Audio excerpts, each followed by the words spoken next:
What's going on, guys, and welcome to episode 169 of the Takes to Cast, our weekly podcast where we talk about random things in gaming. My name's Seth, and joining me today on my left, your right, is Chevy. Chevy, hopefully you're doing well, and hopefully you're ready to catch up on a bunch of videos that we did not cover on the channel for the last week or so, because 2 weeks ago you were on vacation, then a week ago I was on vacation, and it's kind of exacerbated things, so we got a lot of things to watch. Yeah, well, and then we also did Plus Club and Game of the Month, so yeah, it's been a little bit. Yeah, I was like, why does it feel like we haven't done a Taste Cast? Well, I'm like, that we had all the reaction things we did live. We did like 4 of those in a week. And then we were both gone for individual weeks and shit. I'm like, it feels weird around here. So we're catching up. If there's still a video we do not cover in this episode that you want us to watch and react to, let us know. You know we're open to checking that stuff out. With that, I want to kind of remind people also that our games on PlayStation Plus this month are Crash Bandicoot 4, Man of Medan, and Arcade-ageddon. Make sure to play those. Come back at the end of the month for Plus Club. And Monster Hunter Rise is our game of the month that you picked. We'll be playing that throughout the month as well. We are playing on Switch, just so people know. And we'll talk about that at the end of the month as well for Game of the Month. So those reminders are out there because we haven't done that in a little bit. So it's the first Tasty Cast of July. So we got to go through game releases. We're going to read the game releases via thisisthegamer.com and talk about our hype for the games coming out in July. Seems pretty slim, but we'll go through it. Are you ready? Let's do this. Okay, so on July 1st, we got F122. On July 7th, we got Gwent Rogue Mage on PC. Oh, F122 came out on PS4, PS5, Xbox One, Xbox Series, and PC. So pretty much everything except for Switch. So anyway, continuing. Gwent Rogue Mage, PC. On July 8th, we got Klonoa Fantasy Reverie series on Switch. July 8th as well, we got AI The Somnium Files Nirvana Initiative on PS4, Xbox One, Xbox Series, and PC. Then July 12th, we got Time on Frog Island, PS4, PS5, Xbox One, Xbox Series, Switch, and PC. And then let's see, July 12th, we got Garden Story on Xbox One, Xbox Series. July 15th, we got Rune Factory 5 on PC. Then July 19th, we got Stray finally coming out on PS4, PS5, and PC. I believe that's also going to be on one of the higher tiers of PlayStation Plus, so just get it. Interesting. So definitely look out for that. I'm pretty sure that's a thing. Let me know in the comments if I'm wrong. July 19th, we got As Dusk Falls on Xbox One, Xbox Series, and PC. July 21st, we got Wayward Strand on Switch. Then July 22nd, we got Live Alive on Switch. And then, I can't believe it's already coming out. July 25th, or 26th, we got Story of Seasons Pioneers of Olive Town on PS4. July 28th, we got Bear and Breakfast on Switch and PC. July 29th, we got Hell Yeah, Xenoblade Chronicles 3 coming out on Switch. And then July 29th, we got Digimon Survive. Can't believe there's a Digimon game coming out. PS4, Xbox One, Switch, and PC. No next gen. Interesting. And then July 29th, last but not least, RimWorld Console Edition, finally coming out to console on PS4 and Xbox One. Chevy, what games are calling out to you in July? I'm a little curious about Rune Factory 5. I've heard, a lot of people who are into, your Harvest Moons, Stardew Valley, stuff like that. They talk about Rune Factory. I've never touched any of those games before, so I am a little curious as usual with those, but I never just pull the trigger to actually pick them up. So maybe I will, because I'm more comfortable playing at my PC anyways. So I am a little interested in that. Stray, I'm also interested in. I'm pretty sure I have the default PlayStation Plus, so if I am, to play that, I'll probably have to just pick it up. So I'll wait for reviews, but it does look interesting. Is it Live Alive or Live Alive or Live Alive? Whatever that game is. I know that was a Japan-only release. Now finally coming to the States. I am curious about that. Apparently it was pretty beloved in Japan. So again, I'm going to kind of wait and see what people say about it, but I am curious about that. Story of Seasons is another Harvest Moon-esque game. Oh yeah, that's why it sounds familiar. In fact, I think that is the actual name of Harvest Moon games before they got localized here. I think they just stopped calling them Harvest Moon finally. I could be wrong on that. But I am curious of that as well. Xenoblade, I have like an interest in, but I have not played like any of them, so 3 is probably not a good starting point. And maybe not on console, but I've been curious about playing RimWorld for a while, but it does not ever drop in price, which is probably means it has a lot of buying power still. A lot of people play it. Yeah, it has overwhelmingly positive reviews on Steam. So Yeah. Yeah. Let's see. Stray 100% I'm going to play. I've been waiting to play that game. Could be good, could be bad, don't know. I think the idea is cool though, so I think it's an idea worth buying and checking out. But it looks cool, so I'm excited to finally play that. And that's going to be soon, so that's pretty crazy. Kind of curious about Story of Seasons, but I remember seeing it, but I don't remember what it looks like. So I'll have to look into it again. But the Live Alive or whatever you call it, Live Alive or whatever. I don't remember what that is. Is it like a 2D game or? Okay, I'll have to look into that as well. But I just remember the name, honestly. 100% going to pick up Xenoblade Chronicles 3. Really like 2. Played 1 a little bit. So 3 is definitely a must for me. And RimWorld, the console edition only reminds me that I should play it on PC. So I probably will not be picking up the console edition on the 29th, but I will be thinking about the PC version that I should have played a long time ago on the release of that game. So I think that's pretty much where I stand on that. But overall for me, very easy month in terms of like must buys. There's 2 games here that I feel like I 100% are going to buy. And outside of that, some things I'm going to look into, but nothing too crazy. I do find it interesting that Klonoa is still a thing, though, because I remember back on PS2 seeing Klonoa. I'm like, what the fuck is that? And I played it, and it was all right, but, like, it's 2022, and I'm like, they still make Klonoa? Like, who plays those games? Don't know. People on Switch, apparently. Anything else? Nope. All right, what's Rune Factory again? Is that a puzzle game? No, it's like a Harvest Moon style game, except for I think there is like adventure objectives and stuff like that. I've never played them, so I'm not 100% sure. I just know that they fall in the same audience. So I remember reading in the comments for somebody was talking on the Harvestella trailer, saying that it's just Rune Factory. It looks like Rune Factory. Yeah.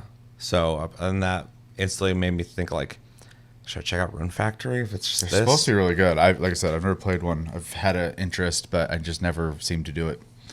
Yeah, it's funny that at first thing I was like, that sounds like a puzzle game. Then I remember, I'm like, no, wait, somebody's talking about that, so then maybe I should look into that.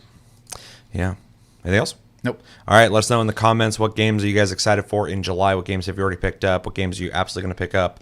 Are you excited for Stray? Are you excited for Xenoblade Chronicles 3? Is there something on this list otherwise that you're really excited for? Is there something that's not on this list that you're excited for? Let us know everything you're thinking about in the comments below. All right, let's jump into what we've been playing, where we talk about games we've been playing. Let's go with... No, I'll start first. I only got 3 games that I've played in like the last week or so, so my list is relatively short. One game I can just kind of confirm that I've played, but I can't talk about because we're going to talk about it on Plus Club, is Arcadegeddon, which is just one thing I'm going to throw out there. It's very interesting that Ilphonic made this game because it seems to be their most well-made game. Not in terms of like how much I like it, but that it's not very janky when you play it. Ilphonic made Friday the 13th. Oh, they made the Predator game, Hunting Grounds. A lot of their games come out really buggy and fucked up. For sure. And still, get followings like Friday the 13th, but it's not like a well-made game. So when I'm playing this, I was just like, it's weird it's the same people. Yeah. Like, how'd they do this, but they couldn't get some of their other games to run as smooth? So I'll just throw it out there. But I will have a lot to say on that game, so stay tuned for Plus Club, where we will discuss that. And in case you don't know what Arcadegeddon is, real quick, it is a cooperative I think there's PvP in as well, but I didn't try that out. It's a cooperative third-person shooter that's essentially, it feels almost like a roguelike. You do like, I don't know if they're procedurally generated or not, but you do these like essentially these runs where you have to complete objectives and shoot a bunch of stuff. And every time you do a run, there's random weapons that you find in boxes, and you're trying to get your gear up, almost like you're playing like a battle royale. And then you complete the mission, you have to start over again. As you level, you can customize your character more and more and more, the way they look, and they all look like Osmosis Jones for some reason. We'll talk about that. But then you can upgrade higher tiered weapons to start your runs with. So it feels like a roguelike to me. So yeah, check that out, and we'll talk about it. I played Core Keeper, which is popular right now on Steam. It is it feels like a top-down Terraria. Essentially, you are like underground in an underground cave. I didn't play it a lot, so I'm not an expert on this, but you pick a character or class type. They all start with a couple beginning stats that boost them in certain directions. So there's like a guy who's better at fishing, starts with a fishing pole. But you can, if you craft a fishing pole and fish, you can get all your stats up to do that anyway, but it's just kind of a boost in that direction. There's like a chef character who starts off with like a pan or pot and can cook a little better than other people. There's a miner who starts off with a pick, stuff like that. You get it. And yeah, you control with WSAD, use the mouse to look around and click on things, and you essentially mine through walls, find minerals or stuff like that, and you craft, underground houses.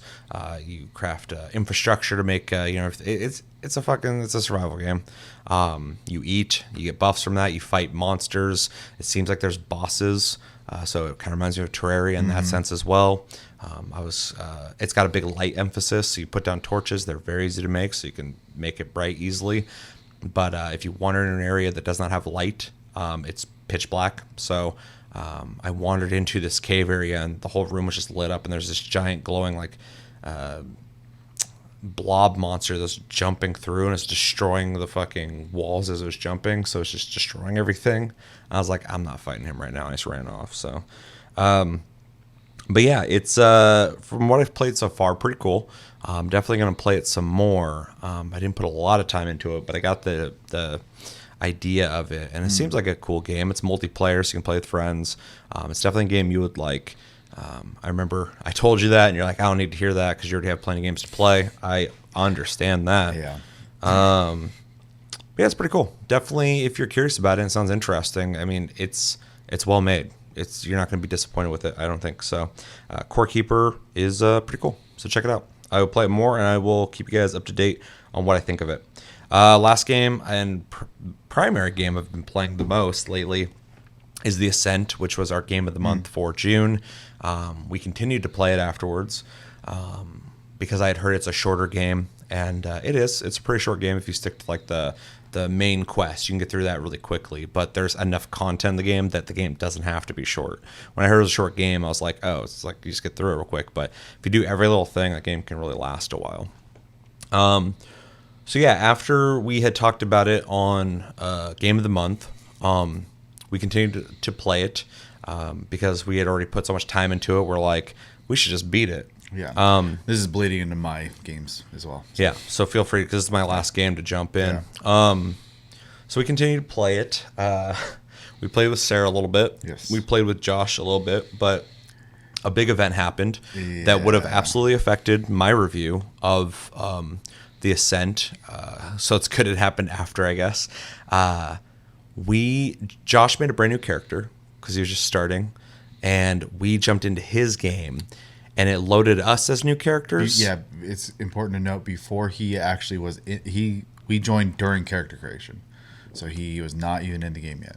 Yeah, so in the beginning of the game, before you even start the game, you can load people into a little lobby at the start screen, and then start the game together.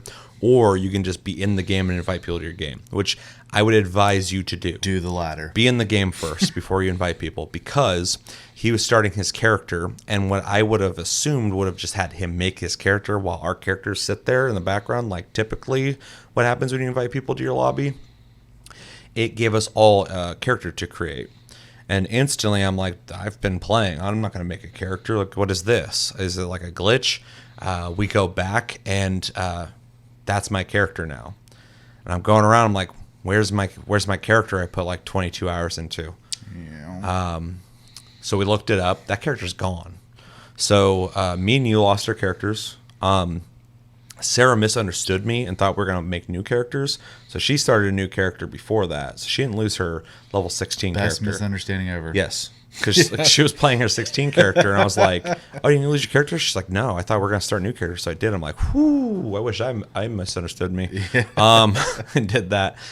So me and you lost our characters, which really kind of sucked. It's only 22 hours, but it's also 22 hours. It's not like I only spent 2 hours playing the game, which was kind of devastating for a second. For a split second, I was like, "I don't even want to play this game anymore." For just a second, I thought that.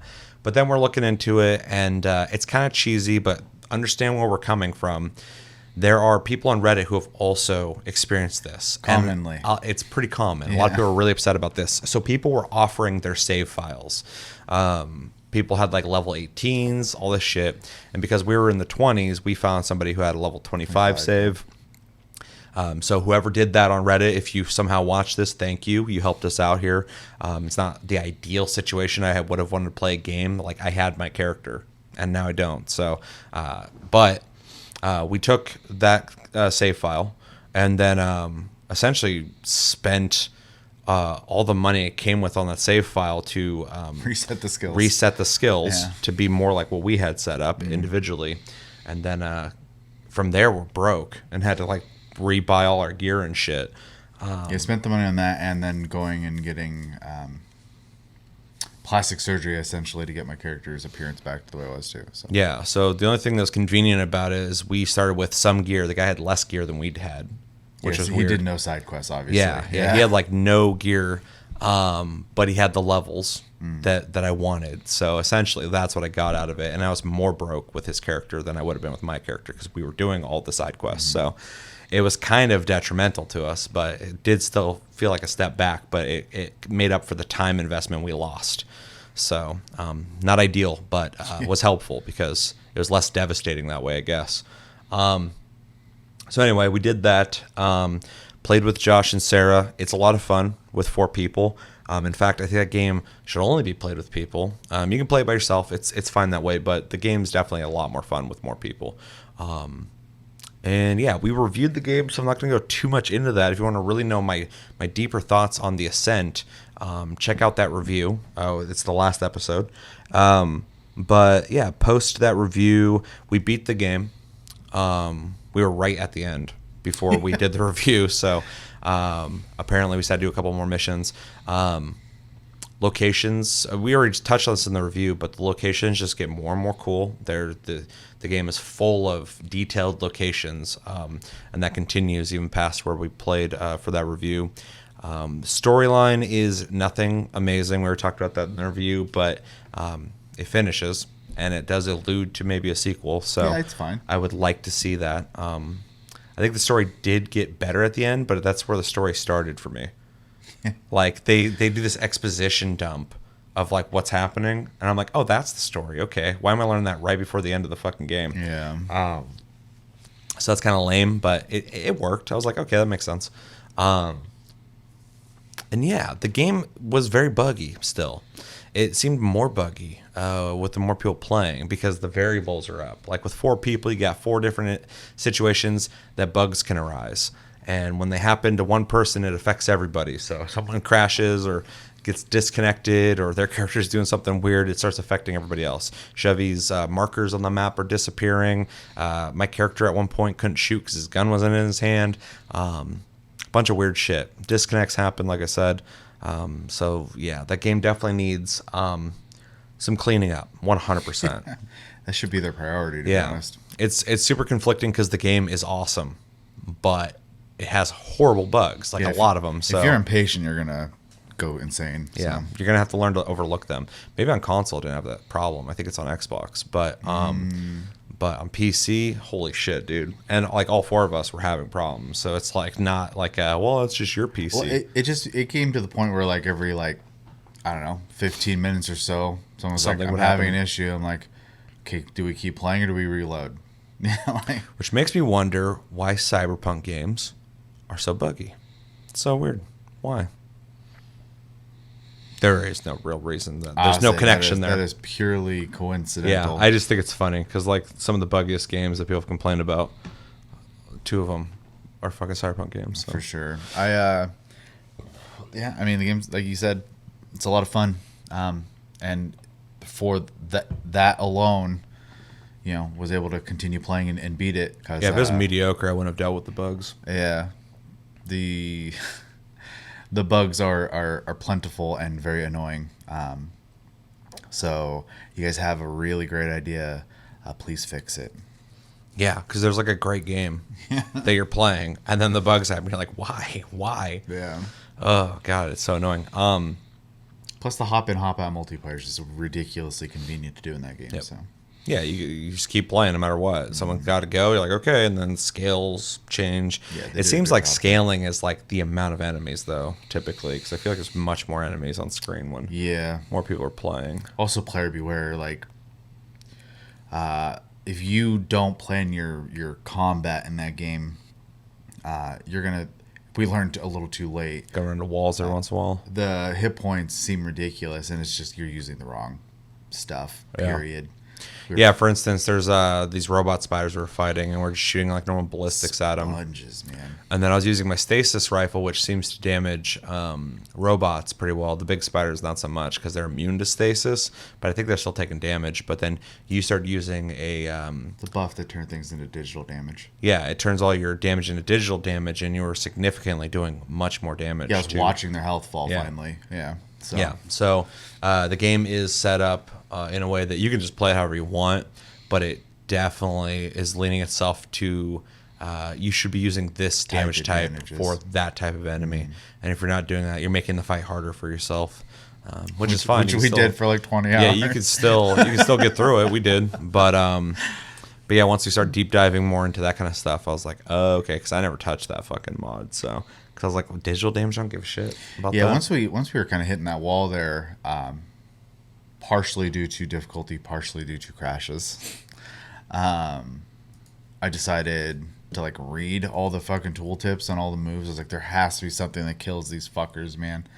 And then I saw the one tooltip about digital damage versus robots, and I was like, okay. Yeah. So, yeah, and it made a big difference. Mm. It made such a difference. I'm like, that's how you're supposed to do it. Yeah, that's how you should fight robots in this game. The stasis rounds did a good job too, but the digital damage did the damage it was supposed to be doing. So. Right. Especially when you're killing all these enemies and they're dying the way you're used to them dying. It's pretty quick. And then these guys all of a sudden are like these crazy tanks, and you're like, what the fuck is going on? Right. So, yeah. So the finale's good. The ending's good. The final boss is easier than the segment before getting to the final boss. True. The game has plenty of weapons and plenty of mods. It does, yeah. Not mods. Plenty of augments. It has 4 modules. Modules are passive attachments you can put on yourself that they add passives. There's fucking 4 of them in the game that I've seen. I said there might be more, but yeah, they're pretty rare apparently. We've done so much, and there's like 4, maybe 5 of them. That's it. And I'm like, that's crazy. Yeah. Like, why do you have a whole system called modules and you only have a couple of them? That's fucking insane. And 2 of them are health related. Especially when like you compare it to every other type of equipment is just way more robust. Yeah. There's a bunch of guns. There's plenty of augments. I would like more of all those things. Though, if they do add more to this game or make a sequel, I'd be down for them to. I want them to add more modules. It's ridiculous how little there is, but there's plenty of guns, and they're all really cool. Yeah. Plenty of augments. I'd like more augments, but there's plenty of them as well. I would like modifications to the guns, even if they're simple. Like maybe one gun, when you've got it upgrade to level 10 or whatever, you can pick a mod that's either it does this kind of damage now, maybe it does fire damage now, or it now splits into 2 rounds. When you shoot. Yeah, just basic modifications at the very least that would make it so, like, if you're using the same gun as me, we could possibly have different variants of it at the least. Sure. That would be fucking cool. Because there is plenty of guns in the game, but there's certain ones you just lean towards because they seem like the best. It'd be nice if some other guns that shoot similar to the gun you have, but yours just has better stats, could have a modification that can make it a little more interesting. Maybe like arc fucking lightning when you shoot people and shit, like something interesting to give the guns character. That'd be something I would really like to see. in the game. And the world's pretty big, so they could just add a couple more sections, or add new doorways to areas you've been to go to different places if they wanted to add like expansion type shit. It's just not the one zone you go to 4 times. I don't want to go back there. Yeah, the fucking Deep Stink, where the fuck? Yeah, whatever. Yeah, I don't want to go down there ever again, dude. I'm sick of that fucking place. Although I think it is creative that they have that location you start in and you revisit it 4 different times, and there's 4 different paths that you don't even think about when you're going past it the first time. And then when you come down again, you go this way and you're like, oh, okay, there's a whole thing down here that they want you to explore. So, yeah. The whole time I was playing it, I was enjoying it, and it's got some shortcomings, bugs, 100%. But I was just thinking about, like, man, there's like a really cool game here that they could just add some more to make it even better. Like I said, with like modding the guns, adding more augments, and definitely more modules. It needs more modules and more creative tacticals.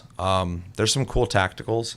There's also some boring ones. So tacticals, for anybody who doesn't know, is like grenades or like a heal you can drop on the ground that just heals everybody. Turrets, etc. Yeah.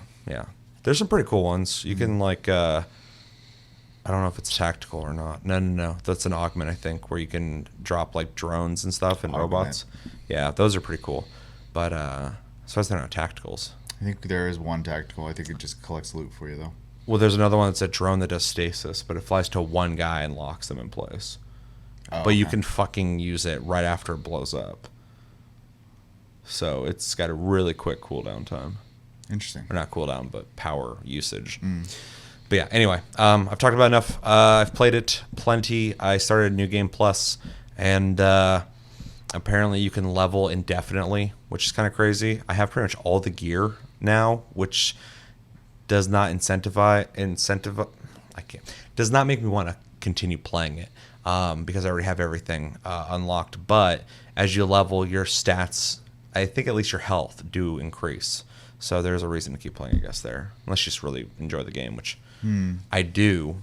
So and I understand why they just add New Game Plus everything, because some people like do want to just keep playing or whatever. But yeah. I do think if you're gonna add a New Game Plus, you should at least have like New Game Plus only like encounters or something to incentivize actually doing it. So I think it did say it changes up a couple of fights, but there's just not enough gear to like get after. So because I already have like all the things unlocked, and I have a lot of the things upgraded, so I can continue upgrading the stuff. But yeah. Anyway, game's fun. I dig it, and that's what I've been playing. All right. Well, I played that as we just discussed, so that'll be my first one. I played a little bit of Minecraft. The Swamps and Ancient City update came out. I think it's called the Wild Update. I've not done the Ancient City stuff yet, but I did go find a mangrove swamp and collected some seeds to grow some of the trees, caught some frogs, brought them back to home base, so now I don't have to go thousands of blocks away to go find them ever again. Made a bunch of frogs next to a friend of the channel, Rob's base, and apparently a bunch of them decided to jump into his quarry and live there instead. So now he's digging a hole with a bunch of frogs hanging out with him. Sounds like Rob, dude. That's what he deserves. That's about all I've done in Minecraft, but I thought I'd bring it up because it was new content and I have experienced some of it now. I am a little hesitant to do the Ancient City because the Warden might as well be a horror game, but yeah, I'm sure I'll do it eventually. Yeah, what else did I play? I played trying a huge blank now. I had it in my head before we started recording, and now it's gone. I think I mentioned it last time, maybe not, but I played a little bit of Graveyard Keeper. I like it. It's fun. I think Stardew Valley is still a better game, but Graveyard Keeper is a fun game. I was all of a sudden looking out my window, and the sun was out when I was playing it, so it definitely keeps you occupied. I've had some small complaints. I feel like there's a lot of back and forth for resources that and I know you do that in a lot of these games, but it felt kind of excessive in this game. Maybe it's just more noticeable. I don't know, but yeah, I mean, I was having fun with it. I probably would play it some more. It did. The whole time I was playing it, though, I kind of was just like, I could just load up Stardew Valley. So, Yeah, there's a probably couple not a good games like thing. that where I'll play it and I'm like, this is pretty cool, but the game that it's like trying to be, or at least inspired by, I could be playing that. So I get that. Yeah, I mean, it has like, an interesting like, themes and stuff like that going on with it, with all these like creepy characters and whatnot, and a talking donkey for some reason. Hell yeah. But yeah, I mean, it's a fun time. If you like those kind of games, I'd recommend picking it up. I know Josh really I was gonna liked say it. Josh liked it, so he also likes Stardew Valley though, so it makes sense. Yeah. Yeah. What else did I play? I played Arcadegeddon. Can't talk about it, but I played it. Does it look like Osmosis Jones? Yep. Okay. Okay. I'm going to ask a question for anyone who has played it. Where's my customization stuff at? You go there and like you can't do anything. I'm confused. What do you mean? Well, I played single player, which might be the problem. But I didn't seem to ever get any cosmetics, and there were none available for me to click on. So I unlocked a full outfit, which means you can either wear it all at once or just the shirt, head, by completing a mission for one of the characters that gives you missions. There's people all over the arcade that have missions that give you them.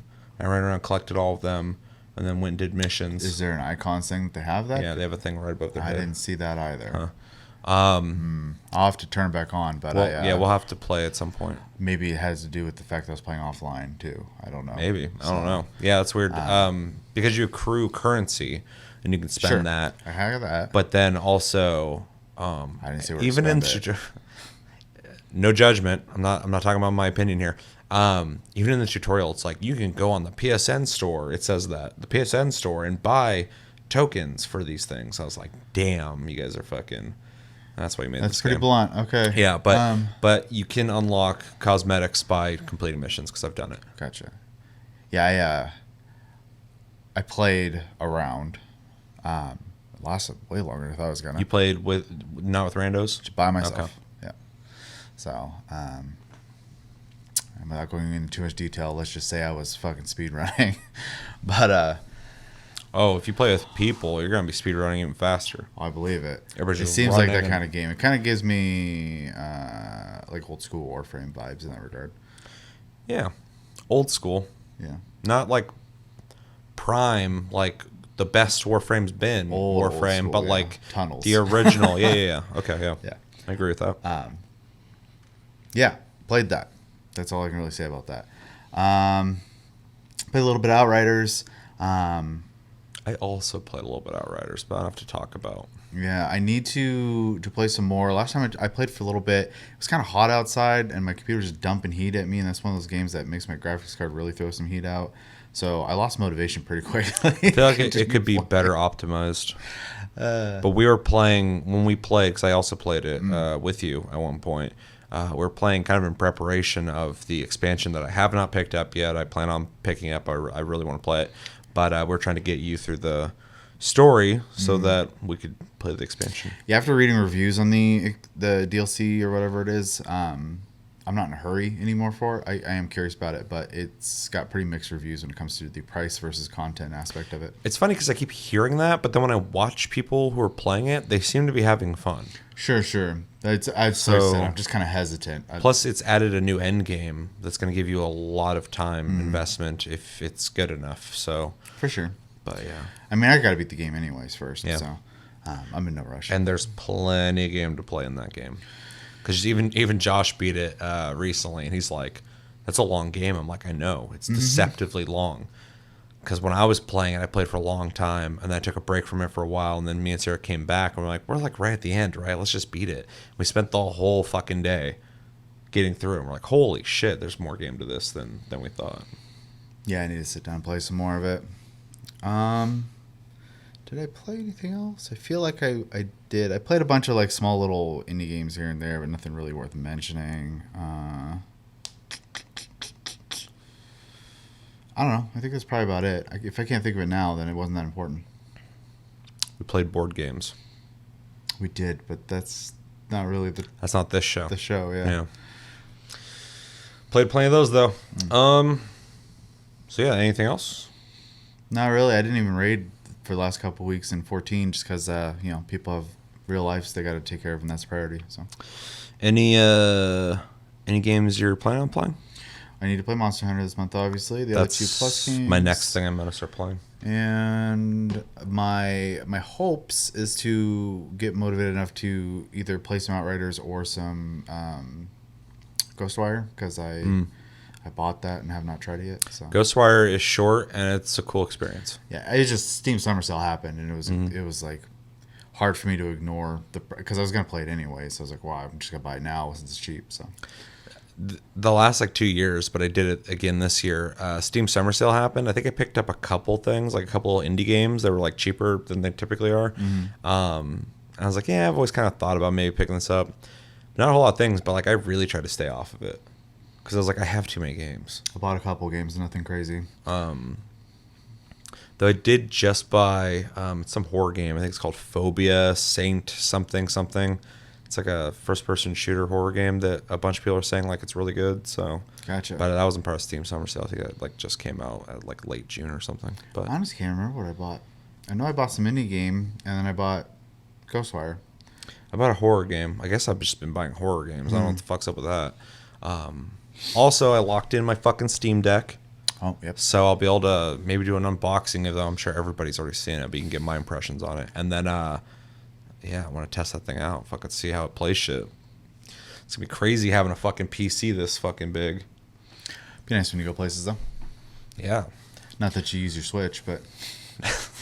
That's why I was like, do I need to buy this? But then I feel like I accidentally clicked the fucking buy button. I'm like, guess I bought it. All right. Here we go. So, excited for that. Yeah. All right. Pretty much it for me. Well, let us know in the comments, what games have you guys been playing? What games do you plan on playing in the future? What games do you think we should be playing? We take recommendations, so let us know in the comments. What are the games you're like, dude, you got to fucking try this shit? Have you played any games we've been playing? And if you're playing Outriders, how are you liking it? Have you played, Core Keeper? I see more and more people are playing that recently. And yeah, let me know everything you think about in the comments below when it comes to games that have been played or want to be played. All right, so let's jump over to our first video. We got a lot of catch up to do. Now, this came out a little bit ago already. I think it was shown off. It's June 28th, so not that long ago, but longer than it should be. It was on the Nintendo Direct Mini that happened while I was on vacation. So, and I have watched this trailer, but it's Harvestella. I just want to put on the record. We can talk about it, and because I think you've watched it as well. On my phone, yeah. Yeah. So we're going to watch this so you guys can see it, and we'll talk about what we're seeing, and then we'll have a discussion on this game. In case you don't know, it's like a JRPG meets Harvest Moon style game, or apparently Rune Factory, in which it seems like there is a JRPG-esque story that has combat and all this very fantasy stuff you expect from a game like that, but then it also has like the harvesting things and taking gathering and building. Yeah, and taking care of animal type stuff that you'd expect from a Stardew Valley type game. So yeah, let's watch it and then we'll talk about it in 3, 2, 1, go. This is Harvestella.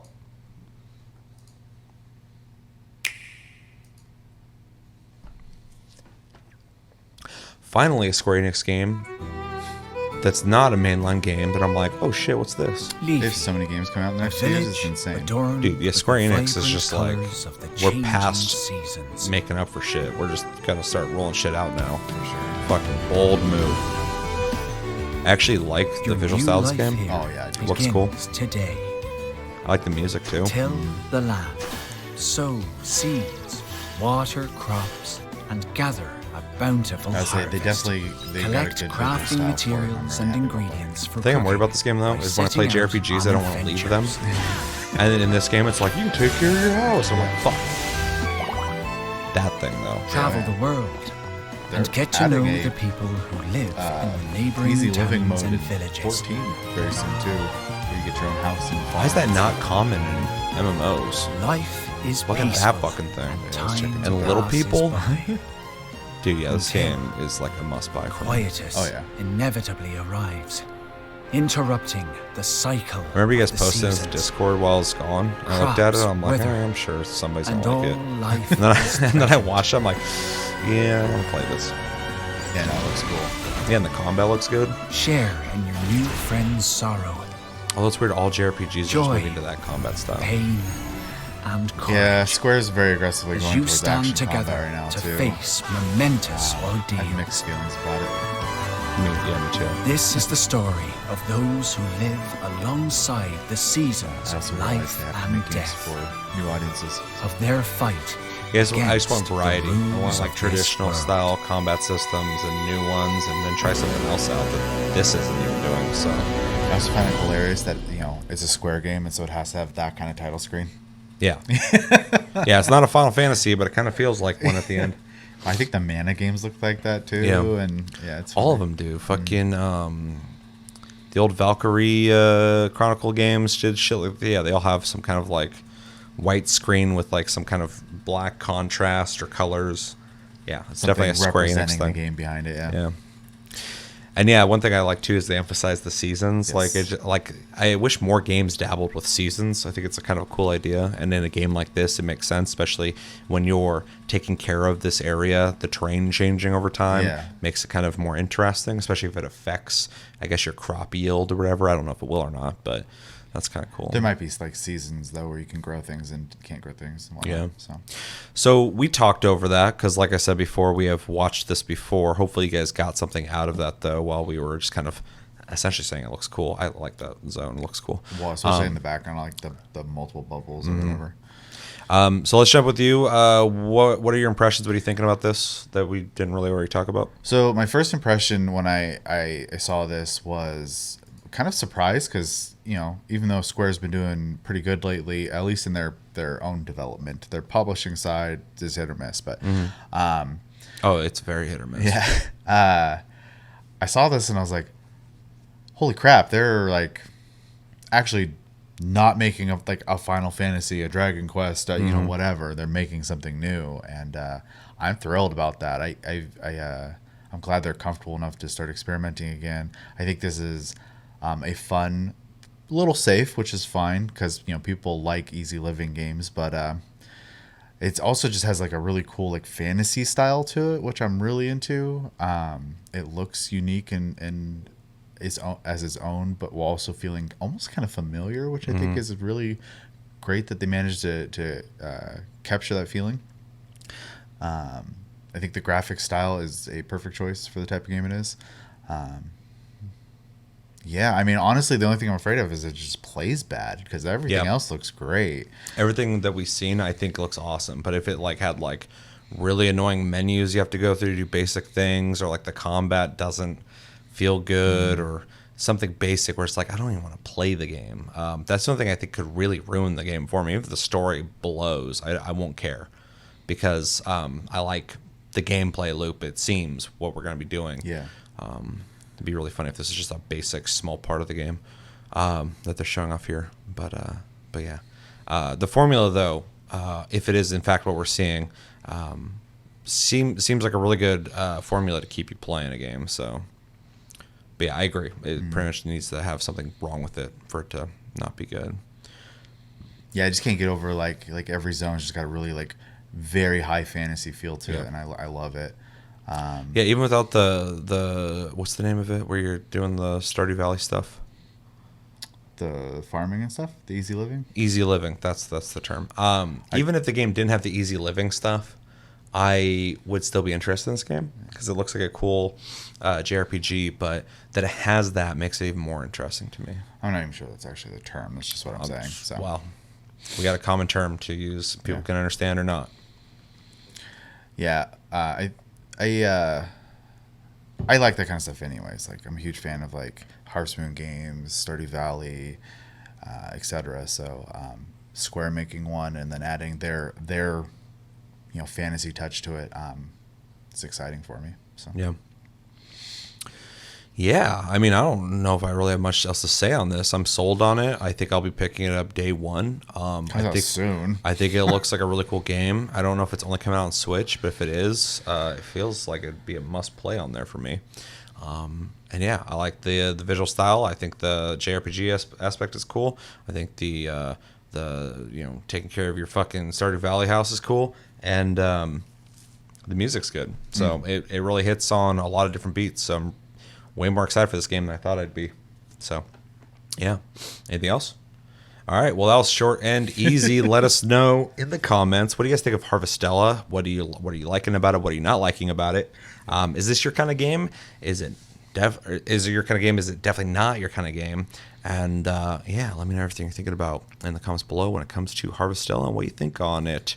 All right, next video, doing some more catch up, is Star Ocean and the Divine Force, which this is a release date trailer. This came out on June 29th, another one that I missed. And yeah, we're going to watch it and we're going to talk about it. I have not watched through this. I watched the beginning of it. And for some reason, when I was on vacation in a cabin out in the woods, I watched this for a split second. I was like, there's a new Phantasy Star game coming out?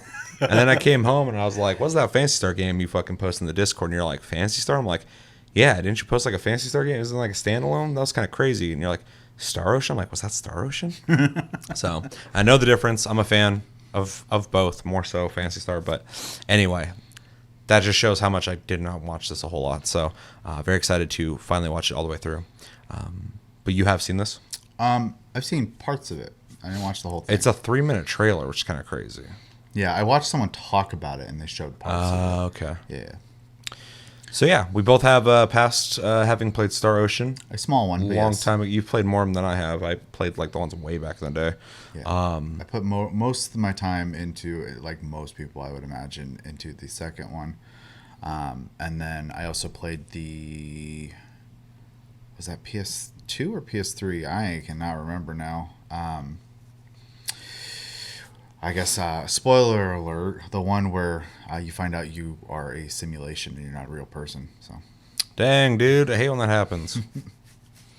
so yeah. Yeah, I've liked them, but it has been a series that Square has kind of ignored for a while. And then the last one specifically was not good. So it's crazy that Star Ocean has been around since like PlayStation. I remember as a kid, and it's still around, and it's like, it feels like a struggling brand, because like, you know, some of them come out people are happy with, the other ones come out no one likes them, and it's like, if I'm not mistaken, it was an Enix brand, so it just, well, back in the day it was Enix for sure, yeah, on PlayStation. And it became part of, you know, obviously Square Enix. I'm just surprised it's still surviving. I'm surprised it's still sure. around. So, but with that, we should watch this and see why it's still surviving. I also think it's worth noting too, the first trailer we watched was very janky looking, so I have heard this one looks better. Yeah, well, from what I saw, I forgot it was the same game. Because I remember when we saw the original one, I was like, yeah, Square shows their games way too early. Even Final Fantasy 16 looks way better than the first trailer. You know who also shows their games too early? EA. Yeah, I believe that. Fucking, they showed off the new Skate, and we should probably watch that too, but it's too late now. They showed off a trailer for Skate, the new one, and it's like a joke. It's like meta. It's like, oh, it's still coming. Like, that's the joke of the trailer. Like, they're letting you know, hey, it's coming, but also it's like, we know, like, you know, you're wondering where the fuck it's at. But they show like all this pre-alpha footage. And I'm like, I don't want to see pre-alpha footage of games. Like, I get it's like you want something and you're excited for a game or whatever, but like, show me the finalized game. You can show me pre-alpha footage of like characters without skins or whatever doing animations, and that's not the final product. So by the time I see the final product, any hype that I've built from this or negativity I've built from this is going to affect that. Yeah. It's not, I hate it. And then they did the same thing with Dead Space remake. They showed it way too early on. I'm like, dude, just work on it. And then fucking, you know, show us later. Anyway. Square's been guilty of that for a long time. Yeah, I don't like when people show things too early. I get people want to see something, but I want to see the good shit. I want to see like a more finalized version the product. Of it. Yeah. And I also like to see things, especially reveals, closer to the release date. I actually like if I don't even hear about a game. All of a sudden they're like, it's coming out this year. And I'm like, oh shit. Yeah. You know, because you're excited now it's coming out soon. I hate when they're like, it's coming out in 5 years. It's like, okay, I guess I'll see you there. Anyway, quick rant. Let's jump into this. All right, this is Star Ocean, the Divine Force in 3, 2, 1, and go. It would seem war is much the same here in the stars as it is in our world. Well, we came this far. This is technically Can't turn back now. making the game and Square publishing it. I wish to go forth and protect this kingdom. The graphics already are much better. The faces bother me a little bit. Weird. They're a little dead looking, but that guy's hair drives me nuts. Will you His not outfit's take me with you? Sci-fi looking and cool, but his line mane is fucking ridiculous. Yeah, it's Trice. Okay. What's Trice done? I know that name. Star Ocean. Is that it? They've done other stuff. I can't think off the top of my head right now, but They should be able to do on their own. Your safety, graphically as well as better than it was Chloe's, before. could become compromised Yeah, it should looked we involve rough ourselves any first time I further. saw it. Like it looked The like Lawrence there's family no comes anti-aliasing from a going on. long line of well-known merchants. We always pay our debts. Yep, you got that right. We'll make it work. the faces are Blame your Face- own faces misfortune are that pretty bad. embroiled you in this. Not the design Now of them, perish. but the lack of. Yeah, I mean, it's not a deal breaker. But I mean, it yeah, is, I mean, it is Production super model weird looking. 004213 activating. Confirmed. Life forms in need of protection. There's What the heck's Ubisoft this games where supposed to characters be? will just be like What is this? Yeah. moving their mouth while they're Right talking now, we've got blankly, company. so whatever. We are the ones who should be utilizing this power. Has Take control action. of her, and all Combat this can system. change. Yeah. Besides, Final Fantasy our 16 don't have ride that. will I'm be curious about that coming one soon. though. Which means we have to take what we want. Ooh. You mean we gotta The fight them animations look too? better too, which is good. Oh, this looks like a legit game. Yeah. I'm already interested in this. This will never The flying's change weird. until But one or the I like other flying too, so fuck it. is no more. I mean, Star Ocean's been pretty sci-fi, so. What's what I'm hoping for? Interstellar I want has like already deployed this isn't forces like throughout the system Final Fantasy to sci-fi. intercept- This is like just sci-fi. Don't tell me you're I would like a seriously sci-fi planning to strike JRPG to at the play. Federation. Why exactly are you here, pray tell? Have you aims at world domination? I definitely. Any won't play battle this of in yours English, though. is a battle of ours. I'm having a hard time listening to them. I know of Yeah, many the experiences in this faces world and the far voice worse acting than feels death. like a There's couple nothing we generations can ago in JRPGs. Is Yeah, it evacuating feels the old. correct But course like of action? gameplay wise and leaves design, not all well. actually looks cool. It does This look cool. reminds me of Phantasy Star. Yeah, got for sure. this. Makes sense. But why would you do that? Like combat looks cool. Perhaps Yeah, it's I agree. best The world looks cool. I you think all the enlighten sci-fi them shit looks cool. yourself. Tell them your purpose and identity. It is not our intent to conquer. And why should we believe you? You have rejected our every guarantee of safety. Surely you know. You were doing what you thought was right, correct? Her Highness has chosen to die with dignity. No! Regardless of whether they wish it or not. I do feel like this game could have came out on PS3. their fate. Yeah. Just with obviously better graphics on PS3. Yeah, I don't imagine it has a crazy budget, especially Yeah. because the last game didn't do super great. But it still looks better It than does. I thought it was going to be because I remember when we first watched it. God, that's soon too.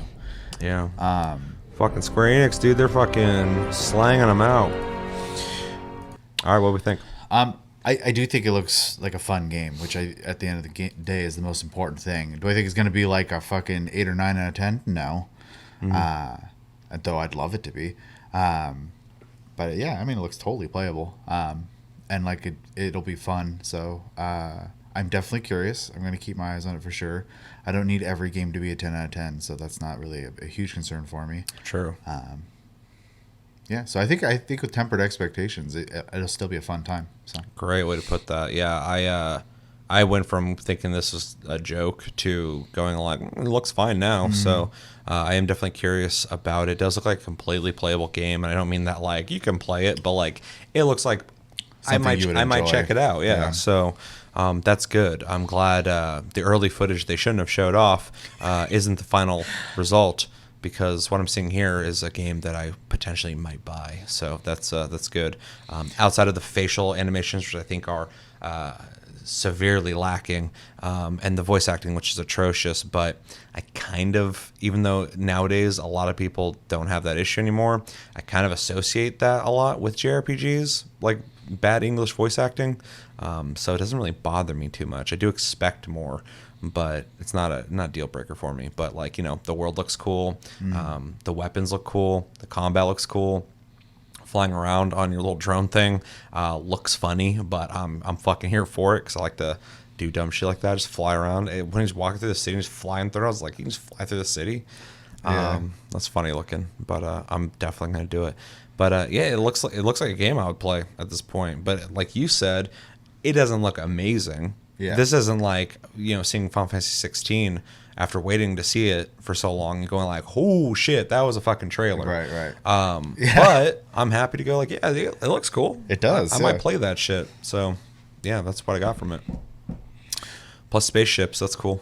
You don't see a lot of those. Yeah, JRPGs. And hopefully the story is neat. That's one thing I liked about at least the 2 Star Oceans I did play is the storytelling was, not something that was being used a whole lot. They definitely had their own stories going on. That gets harder and harder, obviously, with the amount of people who make games these days to make a purely original story. But having your take on something definitely matters. So, and then the multiple environments is something I also expect because, like, in a lot of Star Ocean games, you travel from planet to planet, so you go to, underdeveloped, overdeveloped, etc. And so that'd be cool too if that is still going to be the theme of space exploration and stuff like that. It's very cool. Yeah. Also allows them to do whatever they want because you can for sure. Yeah, this it gives a lot of planet freedom. Is this? Yeah. Yeah. So. Yeah, I agree. Anything else? No, I mean, I'll probably pick it up. So you like that guy's hat? It stands out, so good on him. It does, yeah. They definitely have characters who look individual. So they are characters. Yeah. Except for their faces. Can't tell them apart. With that, let us know in the comments what you guys think of Star Ocean, The Divine Force. Is this a game that you're looking forward to playing? Is it a game you're kind of curious about? Maybe you're like, fuck that game, dude. I can't believe you guys are saying anything positive about that. Their faces don't move, and they sound stupid when they talk. To each their own. But let me know in the comments, what are you guys thinking about this? Are you excited, not excited? And let me know why. And moving on. Next video, catching up even more, but we're getting close. This is July 5th, not that long ago. Valkyrie Elysium, official gameplay and release date trailer. I have not watched this. I don't know anything about this outside of it's a Valkyrie game. So, or is that... No. I'm thinking of Valkyria. Or is that a... No, you're Valkyrie. Valkyrie, okay. It's another Square property. Yeah, okay. It's a game. It's a Square game. I'm excited to see what they're doing with it, but I got no frame of reference here, so I'm excited to see what they're bringing with this. But this is a franchise where, like, I don't expect much from it nowadays. So I'm hoping it's gonna be cool. Another name that Square owns that they don't really try to do much with most times. So I'm glad to see it not dead. I only played one Valkyrie game, so I'm not like a large, I don't have a huge history with the game. I played the PS2 one, Valkyrie. Can't remember what it's called right now. That doesn't matter. The things I do know about it is like I know a lot of times you like have the spirits of people assist you in battle and stuff like that. They have their own name because it goes with like Norse and mythology and stuff like that with their names and stuff. But and I remember enjoying it, but I don't have like a deep memory anymore because it's been so long. So I'm actually going into this pretty blind myself. I do remember enjoying that game, and it was, even for its time, it wasn't like an amazing game, but it was a fun RPG to play. So yeah, that's all you can ask for.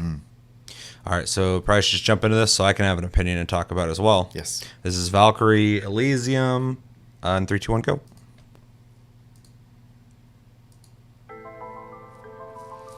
I didn't realize when we're doing this taste cast, we're doing a Square Enix taste cast. They got a lot coming out. They do. There's that list. I'm out here looking games, for I'm just like, dude, they're something. fucking going hard. Despite the world being in the state it Visual is. styles This way is better. pretty good. This looks good.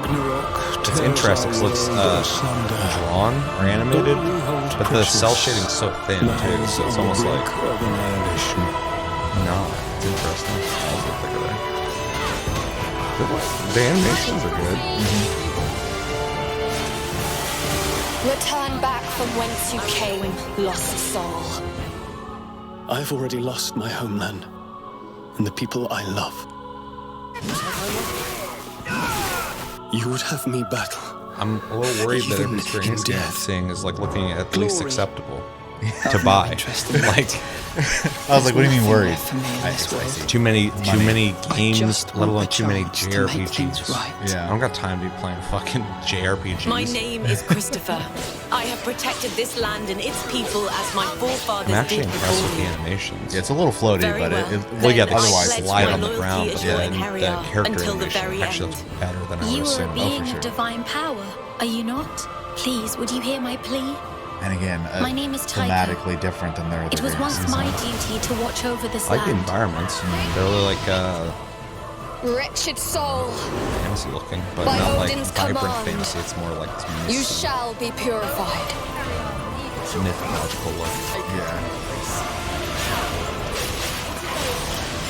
So this is one of the 4 gifts. If I had to guess, I'd say this was Gunganir. Damn. I mean, it looks great. It's an interesting design for sure. On a personal level, creeps me out and I hate it. Yeah. Divine assault! Nibelung Valesti! Please allow me to conduct a small test of your metal.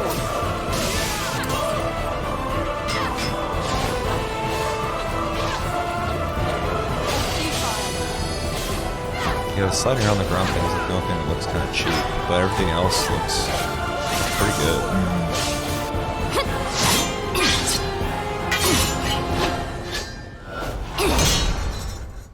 So we meet at last, little Valkyrie. I have no intention of harming you. The monster design's cool. Oh yeah.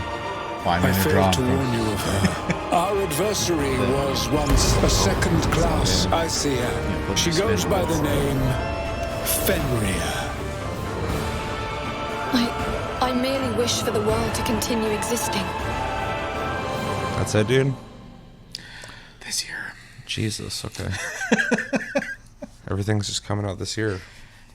Yeah, if you guys get a chance to look at, there's a list of Square alone. This is not other companies, but in the next 2 years, there's like a list of shit releasing from Square. It's insane. Yeah, Rivals Xbox is fucking, all the things we're showing at this event will come out in the next year.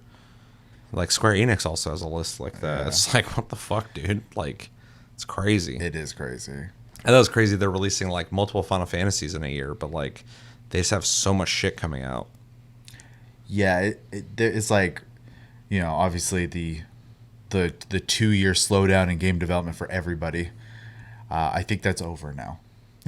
Well, it's 100% over. You can't use that excuse anymore. People every once in a while like to dabble with it, but like you're seeing companies like this doing this, and it's like they're fucking not held back by anything. It seems at this point. So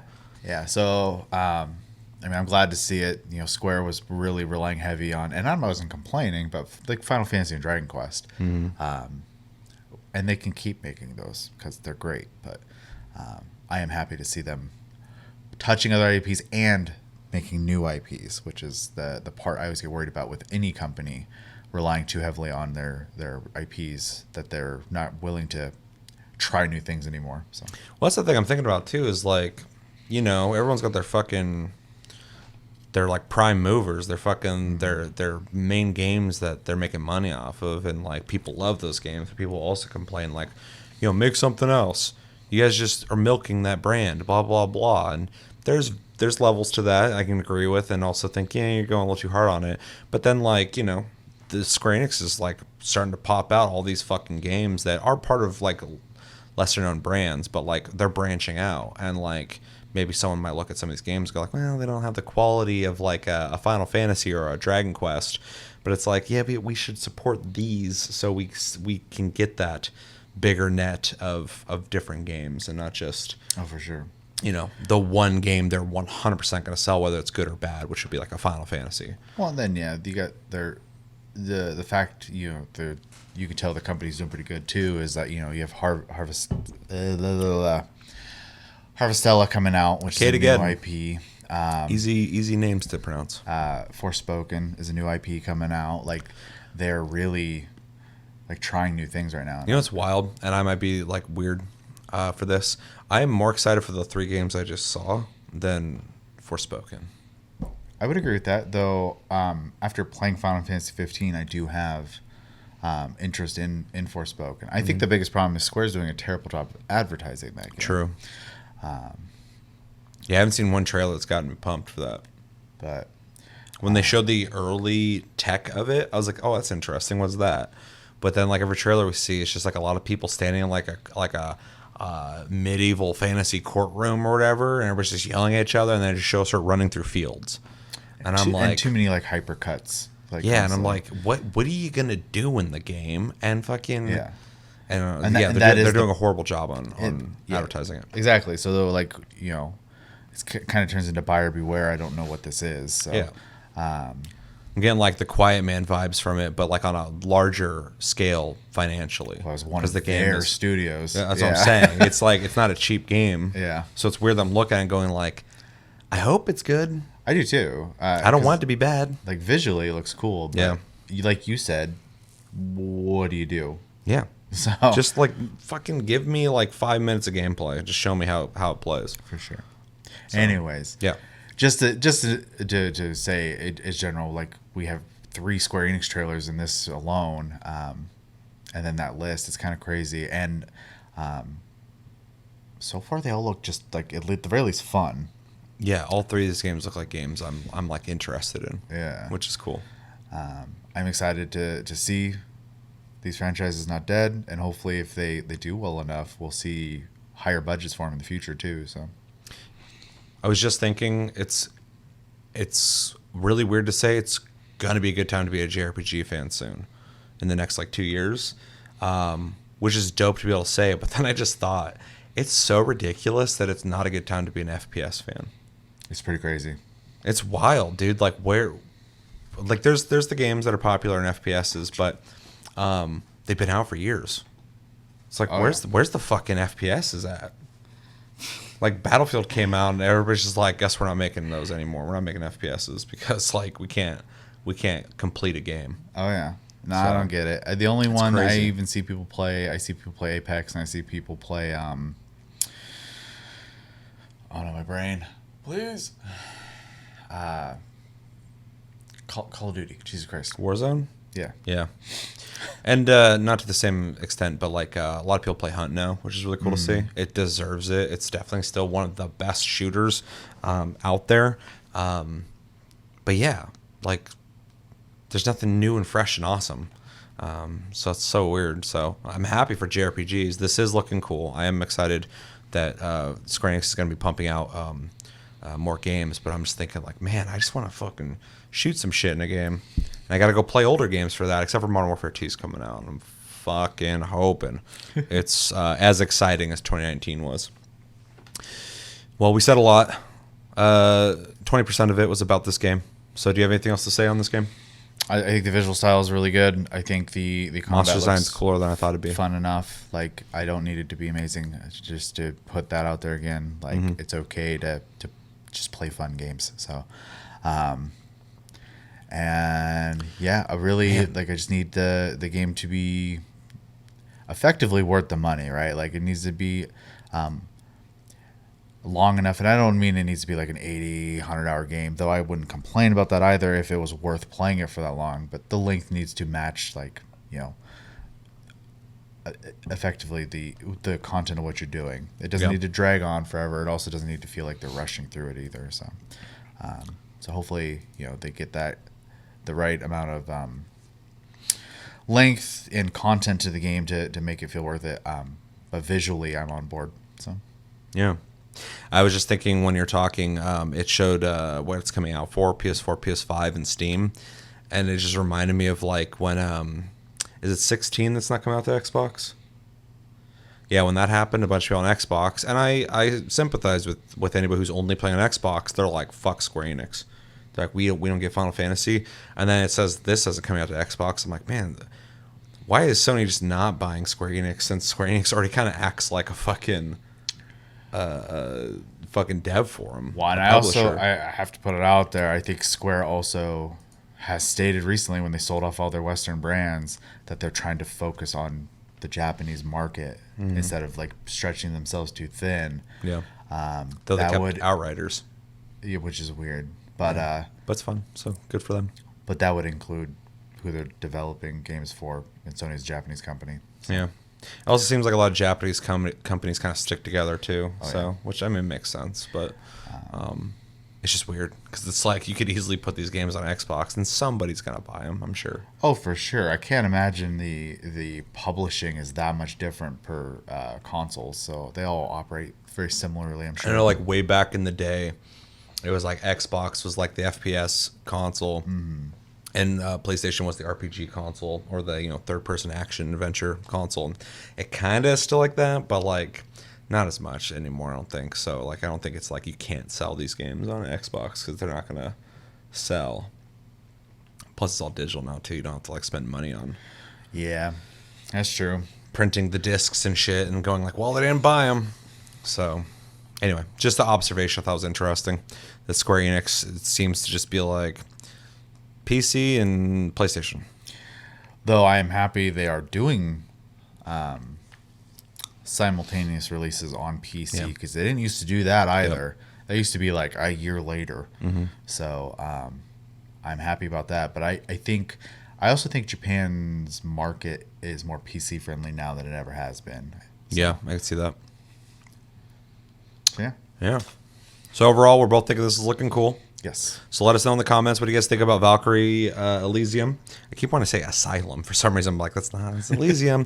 What do you think about it? Does it look cool? Does it not look cool to you? What do you think about kind of what we're talking about when it comes to Square Enix and pumping out games that aren't the ones you expect, really?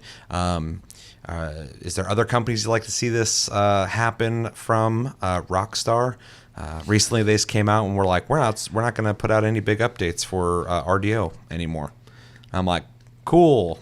I guess we'll wait 5 years for Grand Theft Auto 6 then. Also, which IP would you like to see return of theirs? True. Good question. Let us know everything you're thinking about this and that in the comments below.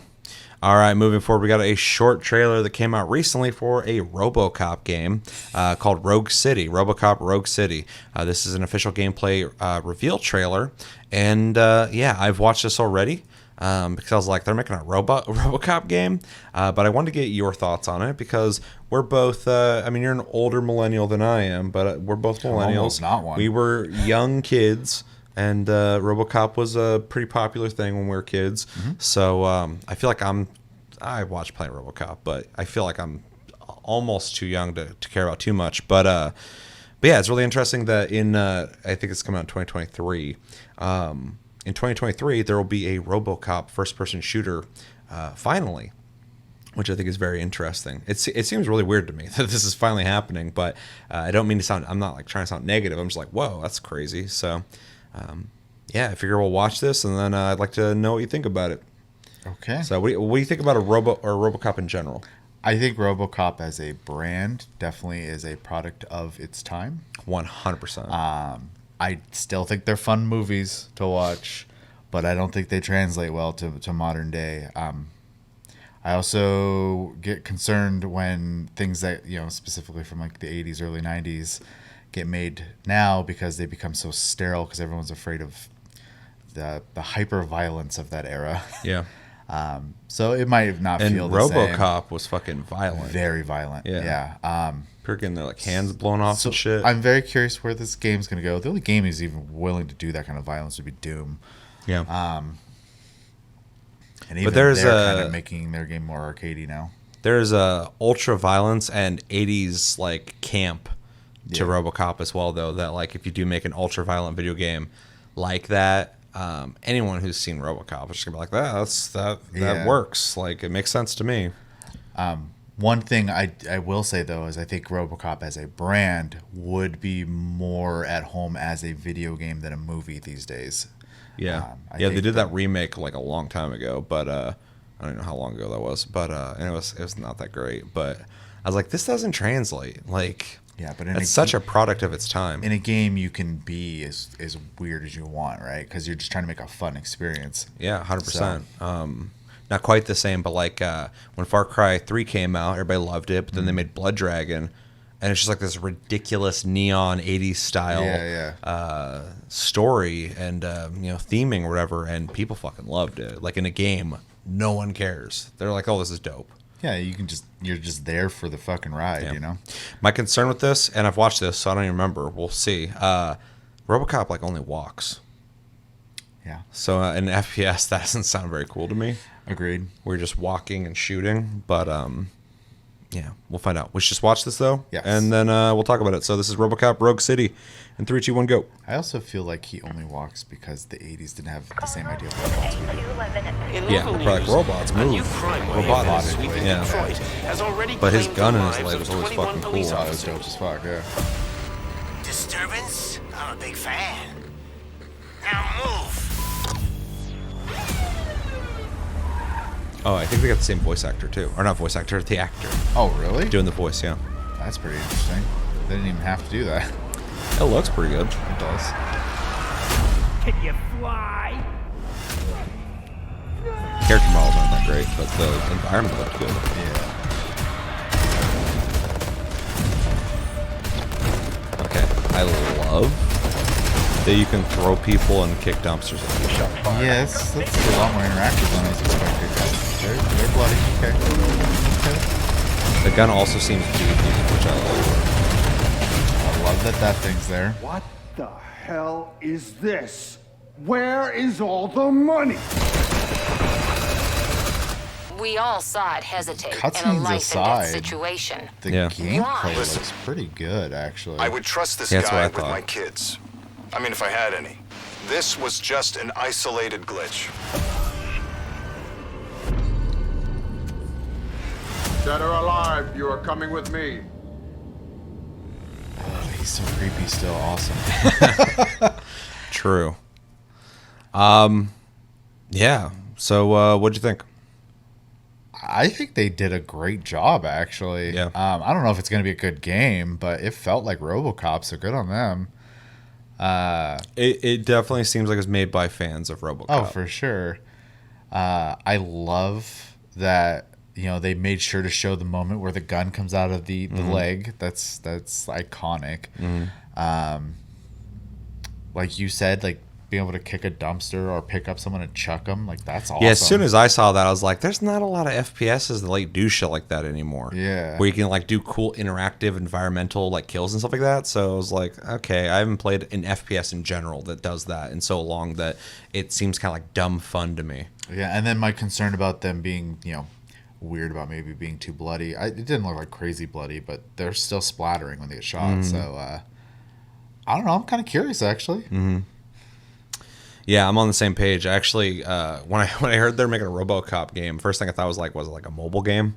Right. And then like I was like, is this gonna be like one of those like really like cheap like IllFonic style games where it's like the quality's horrible, and in the cutscenes it does kind of look like the quality's low, but the effort isn't low. Yeah, it seems like they're really trying to recreate the RoboCop world and feel. So I'll give them credit there. The budget's one thing, but the passion I can see is there. But gameplay wise, we're only seeing snippets, so it's hard to get too stoked about it. It does seem like he is kind of walking through shooting people, but but the shooting looks gratifying. The gun feels beefy, or at least looks like it. The sound sounds good. The characters flying into shit looks good. Just being in rooms where you're mowing down a bunch of dudes who are shooting at you seems cool. But yeah, then like being able to interact with like the environment, knock dumpsters into people, throw people, stuff like that. Those are the kind of things I really miss. You can just point and shoot in any FPS, but when you can get creative with how you go through a room, that adds an element of like, oh shit, that was fucking dope. Like, oh, you did that. That was fucking cool. Yeah. The world though looks cool. Yeah. I think graphically the game in some ways looks good and in some ways doesn't look that great. But overall, the main thing I was trying to get to is when I first heard about this, I was like, okay, we'll see. And then I saw this, I was like, I might play that. Yeah. It looks kind of cool. So I'd like to see more on it. I want to see more just straight gameplay, no cuts. It does seem like a fan-made game that's meant to be fun, and I'm hoping it is. Yeah, I also appreciate, and it'd be stupid of them not to put that robot in there. I can't remember its name, but you have 10 seconds to comply guy.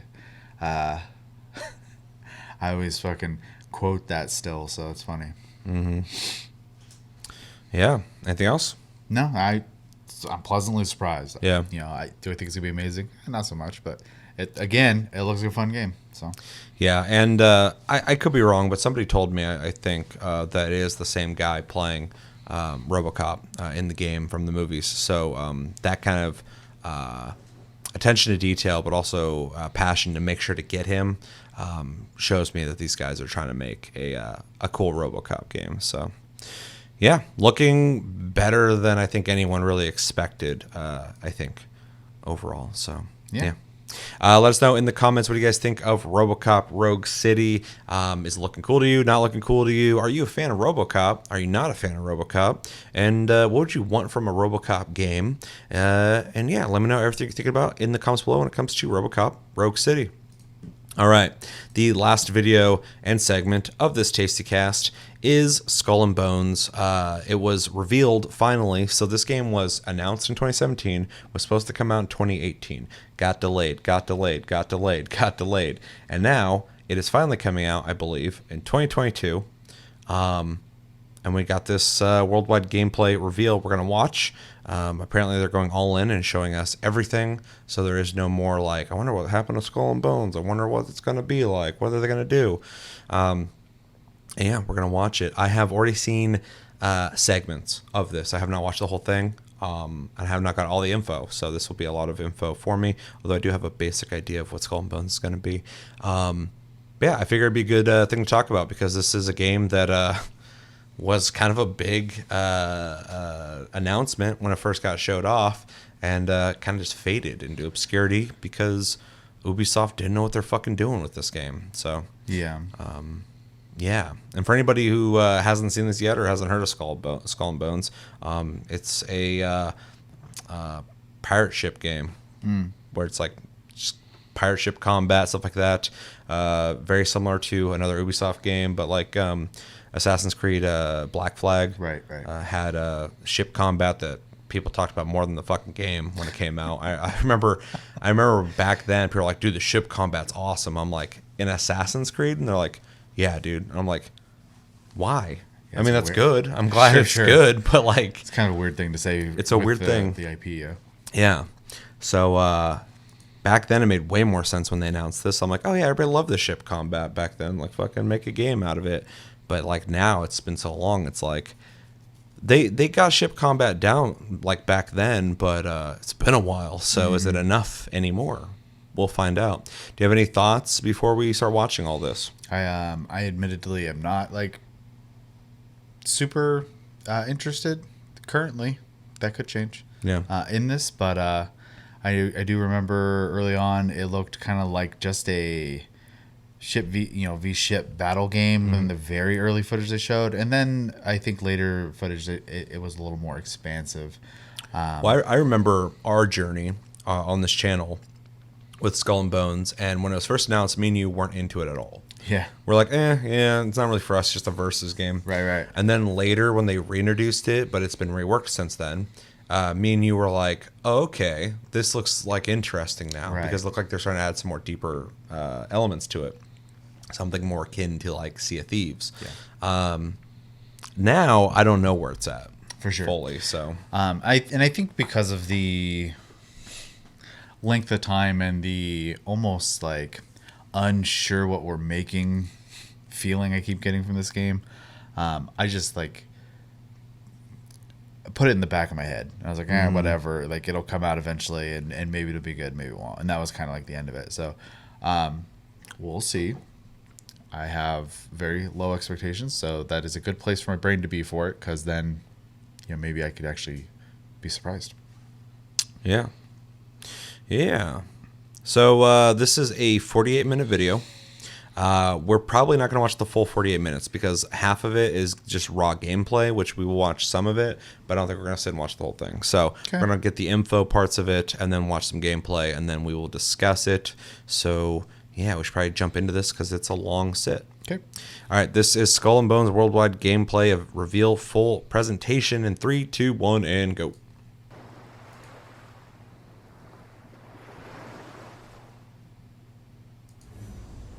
I was like, oh, it starts soon.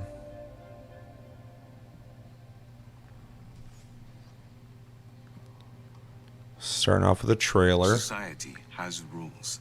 I appreciate the subtitles. It decides where you belong. And what you're worth.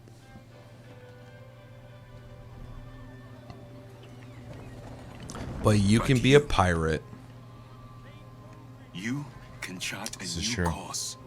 Probably a little more complicated in this day and age, but... life can get kind of shitty, but you can be a pirate.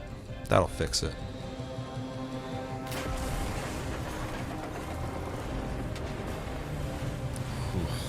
Even when death seems a certainty, do not give up. It's a well done cinematic trailer, though, visually. Yeah. Even like the little hair physics and stuff like that is like quite nice. Mm-hmm.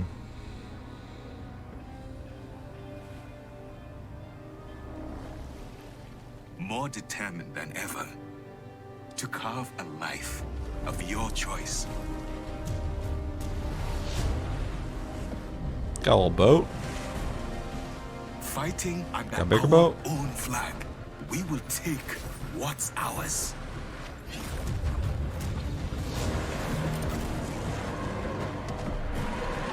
Damn, burn it down, dude.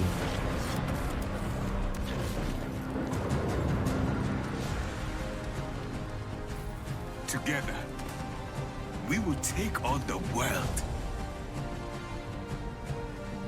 Society may have rules, but today, you decide where you belong.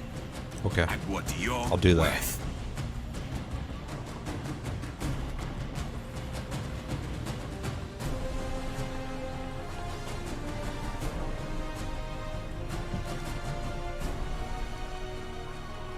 Now choose. Will you live as pawns or die as pirates?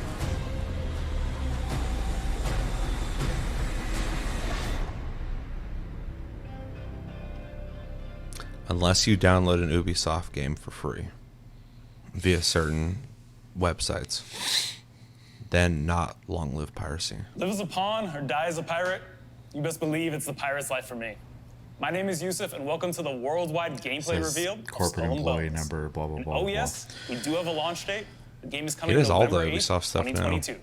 And joining me today on the deck of this gorgeous ship is world producer Vanessa Siao. Hey, Vanessa. Hey, Yusuf. Hi, everyone. And game director Ryan Bernard. Hey, Ryan. How's it going, Yusuf? Hello, everyone. Now, Vanessa, we just got our first look at the new Skull and Bones, and it looks like things have changed quite a bit. What can you tell us about this new direction? Yes, our team has been working really hard, and we are so proud to present what you see in the game today. Forget everything you know about the traditional pirate fantasy. Skull and Bones is taking a darker, grittier approach with our new game direction. We wanted to reimagine what pirates were really like, drawing inspiration from the Indian Ocean during the golden age of piracy. So you start as a survivor of a shipwreck, right? Washed up on an unknown, mysterious, exotic location. That shark's out of This is a fucking world where control. everything and everyone wants you He's like dead. jumping out, And eating for ordinary birds. people like you and me, the only way to survive is to become a pirate. And once you've chosen that life of piracy, there's no turning back. Ooh, there's no turning back for me. I've already chosen the life of piracy. Well, what does that entail exactly? Well, the world of Skull and Bones is ruthless. You'll come face to face with its many dangers, from vicious hippos and crocodiles to violent storms, pirate hunters, powerful corporations, and even the mutiny of your very own crew. So every time you set sail, it's going to be an unpredictable experience. Mutiny? Okay, I'm making a note right now. Keep the crew happy. Right. But Ryan, obviously a pirate is nothing without their ship. How do we go about building our fleet? True. Well, Skull and Bones is an open world, or more aptly, open sea pirate experience, right? So you start the game, you basically have nothing. You have our smallest ship, which we call the Dhow, a basic spear in order to fend off this wildlife that's coming after you. And really, as you progress, you'll need to collect the things you find in the world and gather them as you do contracts for the pirates you come across. Doing that will grow your infamy, which will give you access to new blueprints or designs, and allow you to craft new ships, different weapons, different armors, and that's how you. I mean, it'll show it, but I don't think so, except for in towns. Eventually, you'll be able to rule the seas. Okay, I like that. I think Building you my hunt fleet, from the ruling the ship. seas. Sign me up for that. I want that. I want the thundering cannons, sinking ships, the whole 9 yards. But you know, between us, give me the insider tips here. How do I make sure I'm the most feared pirate on the ocean? Well, I mean, the short answer is just to get good at the game, Yusuf. But I mean, Get good, dude. But really, seriously, the naval combat is at the core of Skull and Bones pirate experience, right? And we aim to have best-in-class naval combat. So we want it to be visceral, fast-paced, rewarding. And we do that, part of the way we do that is to offer the player a wide variety of different weapon choices. which you unlock through infamy. So you've seen cannons, for instance, but we also have Greek fire, we have explosive mortars, we have bombards that you can lob onto the decks of the enemy players and sink their ships. And that'll allow our players the creativity to combine different weapon types, different armor types, and different ship types to give them the best chance of success while they're out at sea pirating. So the Greek fire that you just mentioned is actually pretty cool. So with leather armor, you know, kitted out on your brig, well, I have to admit that I do get satisfaction watching other ships burn. Wait, that sounds so cool. I want to light other ships on fire. How do I do that?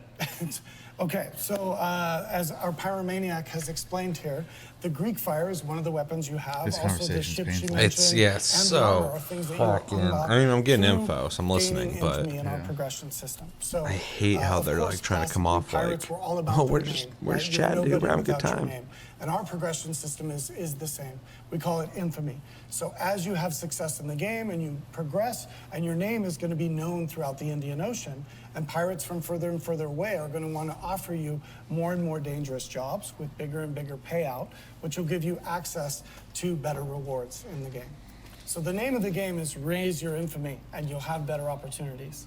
Ooh, okay. So I'm imagining the road to infamy is going to be tough and lonely, but it doesn't have to be, right? True. So first off, I mean, everything in Skull and Bones can be played solo, but at our core, we are a social game, right? With the dev team, we look at everything through the lens of co-op.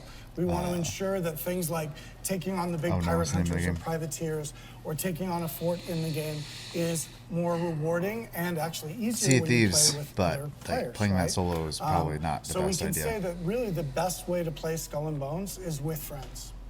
Now, here's the important question. Sure. Can I team up with my friends and hunt other players?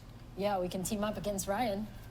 Okay, so this happens far too much in our internal tests, okay? So you can, as a player, choose to opt into a PvP server, in which case you will be able to shoot another players. So you can opt into that. Sometimes in our weekly tests, that happens far too often to certain people with the team. I mean, I'm trying cool to with take them out PvP, with but this vast the only way you're gonna play a game like that is so I can not say PvP. for certainty that the best way to play is to have players with you to watch your back. You know, I can't wait to get in these PvP servers because I want to hunt specifically you, Ryan. Okay. I'm putting a target on your back right now. I'm expecting all applications to come help me. But Vanessa, Ryan, thank you so much for joining us. Thank you, Yusuf. And for everyone watching at home, you've heard us talk about Skull and Bones. It's now time to show you Skull and Bones. Here's the world premiere of our gameplay trailer. So because it said opt-in, I assume you can play without PvP then. I assume it defaults with it off. Welcome to Skull and Bones. All right, gameplay. Our game takes place during the golden age of piracy, in a world inspired by the It'd be cool if you could play this game like a dangerous PvE Indian game with friends. You'll start your journey as an outcast, whose goal is to become the most infamous pirate. Do you to share a ship sail or do you have these separate ships then? treacherous Separate, waters. I believe. I'm no expert. After surviving a shipwreck, you begin your adventure in St. Anne, one of the pirate dens in our world. Dens are centers of pirate activity, where you can craft new ships and equipment, provision for your expeditions at sea, pick up contracts, and socialize with other players. Any pirate worth their salt will tell you that preparation is key to success. Get ready for any challenges that come your way by checking that your cargo is stocked with items like food and ammunition. Once you're set, It reminds me it's time to head of out Sea of and Thieves. explore. Without the quirkiness. As a rookie pirate, without you'll being only have Sea of access Thieves? to a Yeah. small dhow. But as you progress, you'll be able to craft different ships, each with their own unique playstyle. At sea, you'll need to pay close attention to the condition of your ship and the morale of your crew. Your crew are a pack of vicious raiders and rovers morale who will thing's mutiny against interesting. you, if not kept well-fed and happy. If your ship sinks, you'll lose some progress and respawn at the nearest discovered den or outpost. The good news is that most of your cargo will be recovered, and you'll have the opportunity to retrieve the rest from the wreckage. But you'd better be quick, as other players can also steal it.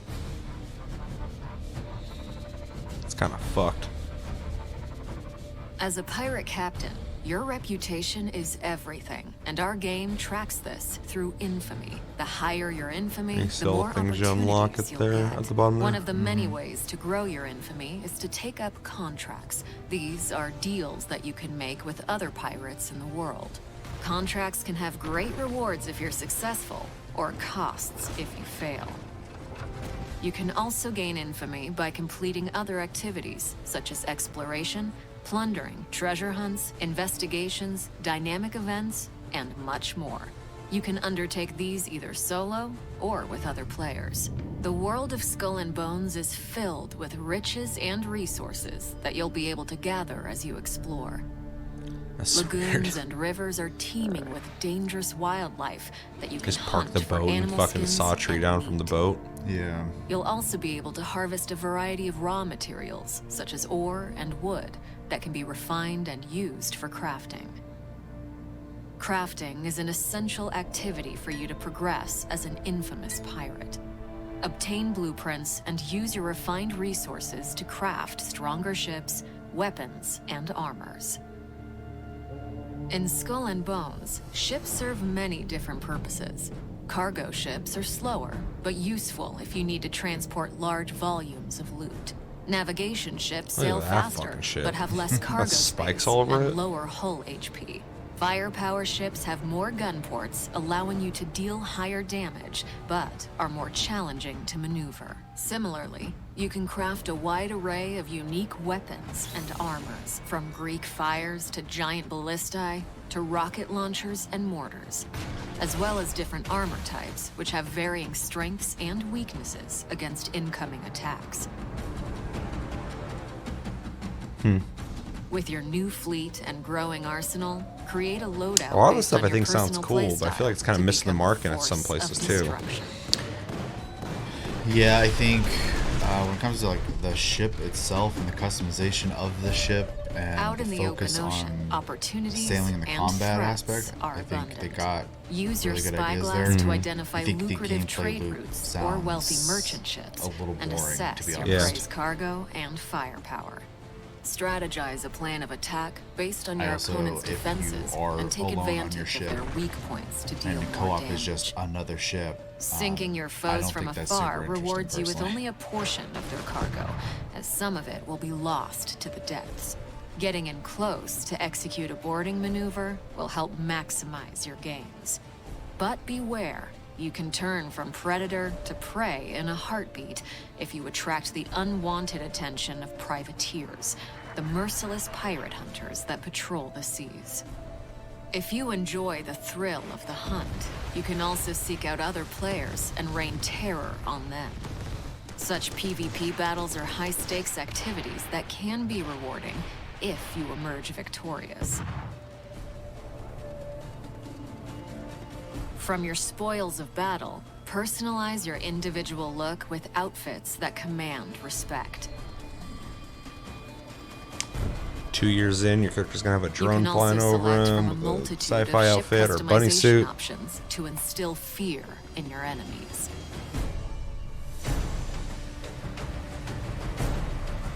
With the wind in your sails, journey to the furthest reaches of the Indian Ocean, from the coast of Africa to the East Indies. Encounter extreme weather events like violent storms and monstrous rogue waves. Keep your eyes peeled for outposts, which are safe spots where you'll be able to dock your ship for a short rest from the perilous seas. Here, you can trade with traveling merchants and clandestine smugglers selling rare and illegal goods. Uncover buried bounties at outposts as you decipher treasure maps obtained through your voyages.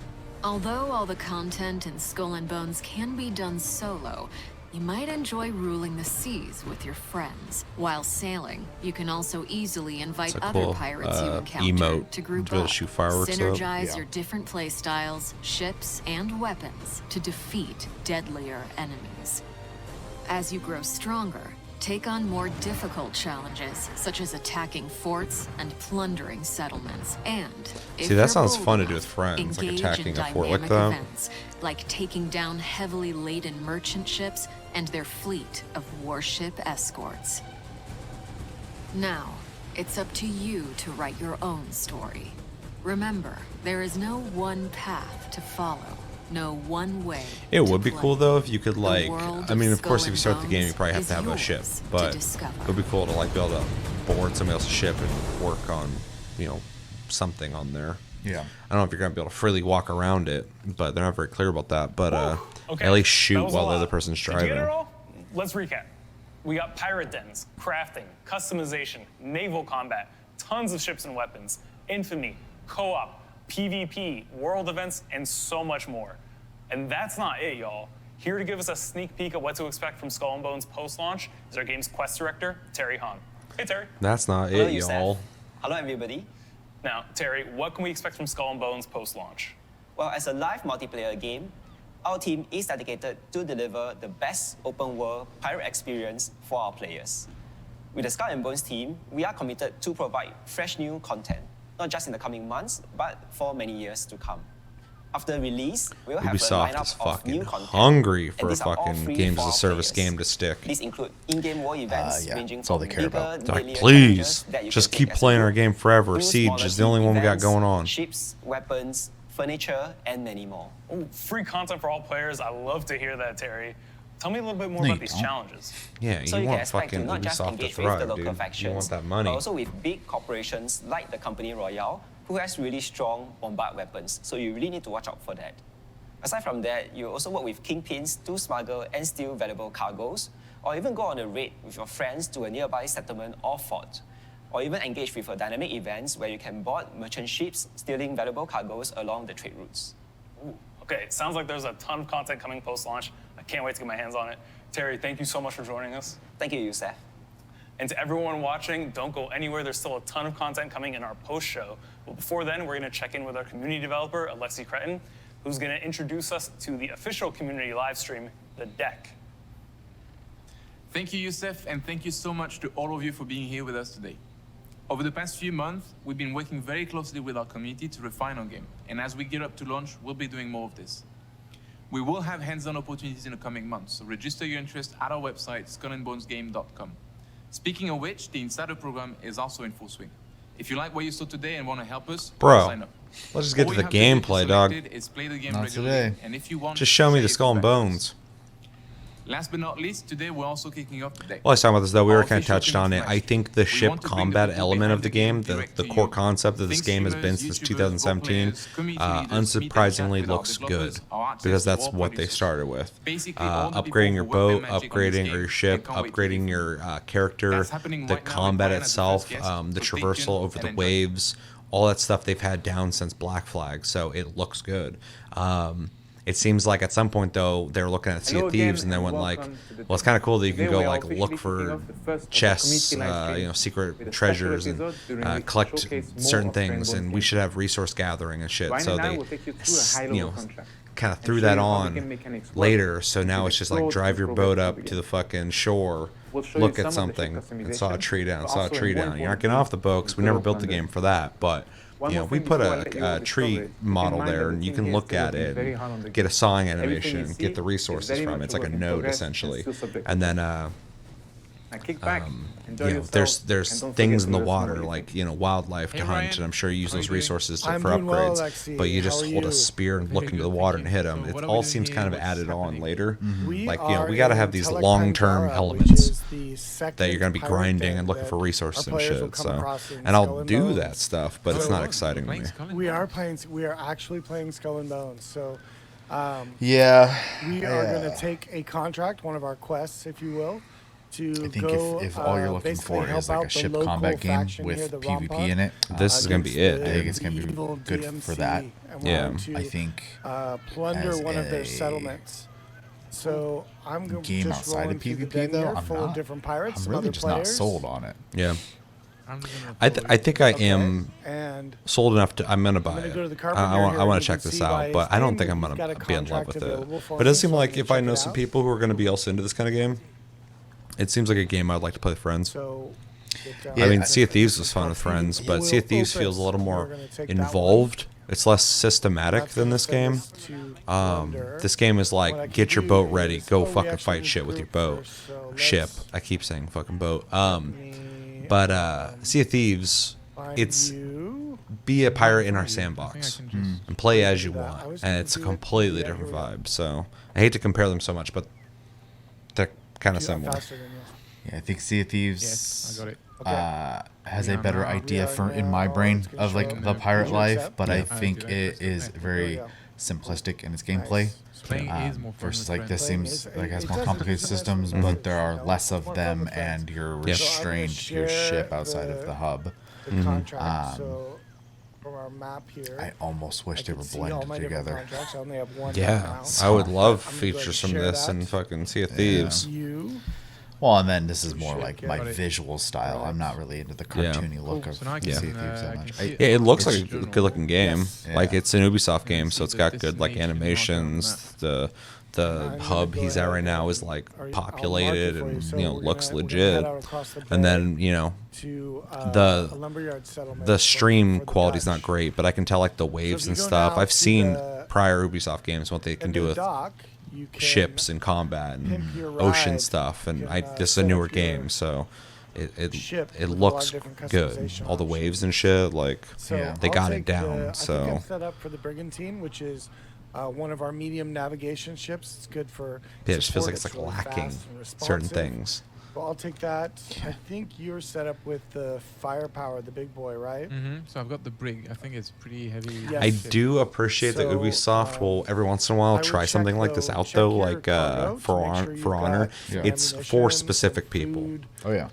But who else is offering a melee-centric AAA versus like multiplayer game? It's very good food. Not a whole lot of people. You gotta look to the indie crowd for a game like that, and play a game like fucking Chivalry or Mordau or something like that. And they're fun, but they're janky. But I hear it's really good, and it's very good in the game. And just like this, I mean, Sea of Thieves is absolutely not an indie game, but I'm gonna just take a look at any other pirate style game like this, they're all like indie games. They're like it's cool that someone tried it, but they don't have the quality of a game like this. So I appreciate Ubisoft will try it, but you can just tell Ubisoft so badly wants their fucking Fortnite. They want their fucking Apex. They want their game. Siege is their version of that, but it's an older game at this point, and they're probably not getting new players on Siege. It's probably all legacy players at this point. So they're like, every game they're making now is just like fucking please just like, we need a community of people, and we need the excitement of Apex and the excitement of Fortnite. We want people talking about our fucking online game. Yeah. And they don't have that. Siege is popular. People aren't talking about it. The same as like, an Apex or a Fortnite or something like that, or a Warzone. And it's not going to happen with this game either, but you can tell it's the intention. They want a fucking online community. I think also Hyperscape did not do it. They're living 5-10 years in the past at this point with that mentality, because I feel like it, yeah. At least the buzz I get when I go online is people aren't necessarily, they're not looking for games as service games right now. I'm not. So like unless you make just the undeniably fucking good one, I'm not gonna go. I'm not looking for that. But I am trying to get away from that in the games that I want to play lately. Yeah. Just because oversaturation happens all the time, and so like you get burnt out and you want not that. So well, it's like the nice thing about playing the Ascent is it's not a games as a service live game. It's not a game they're just adding shit nonstop to. Like it's you beat it. You can play it again if you want, but like it's just get in, you play, you enjoy yourself, you fucking you leave, and it's kind of short, sweet. And every game needs to be that, but so many games nowadays are like you're never done. Keep playing. We're gonna keep adding the same content that looks different. All right, I'm heading out. And just keep you here forever. And the longer you're here, the more likely you are that every once in a while you're gonna give us $5. Okay, so we're seeing gameplay now. Before, for anybody listening to this, they're just kind of like loading their boat up. Our little hunter here to go out.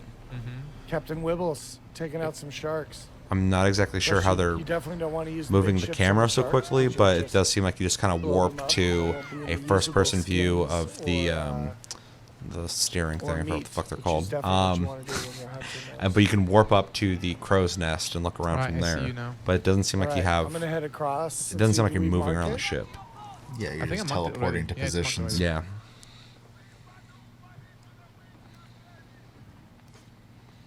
And there are markers on the map, so anyone who plays Sea of Thieves may either like that or hate that. Because Sea of Thieves, you gotta figure it out yourself. Essentially just get what, like some jars of oil? Well, that's the contract. The carpenters. There's our mark. The carpenters. The water really on the deck is cool. Touch though. Jar of oil. Is a cool touch. But this will show off the plunder mechanics. So a lot of the settlements or forts that you'll be able to. I really want to see this game in like legit 4K, good quality, because this stream recording, what we call plunder. I can tell the game looks good, but like this isn't doing it justice. Goods and commodities, and they're a lot of filling popping. up a barge, which you Surprised to see can that. loot at any time, and you can leave. And your job is to stay alive and take out any maybe reinforcements that come along, or take out the towers along that are set up to defend the settlement. As you can see, the Dutch here are already ready with a couple towers and a couple ships.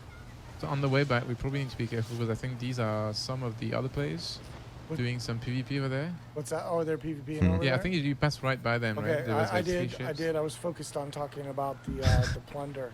Yeah, I was just worried because you're getting really close Can we to them. see any combat? 'Cause I don't want to watch them just talk about this as they slowly go across you're my muscle. the ocean. And collect their jars of oil thereafter. Yeah.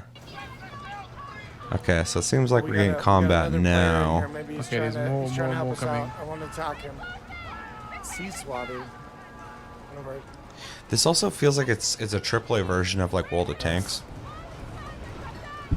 Yeah. This one is not going to last very long. That's a good way to put it. Because World of Tanks is just like you get tanks, you get new tanks, you shoot tanks, and you drive around and you have tank combat where you have to like position your vehicle and shoot.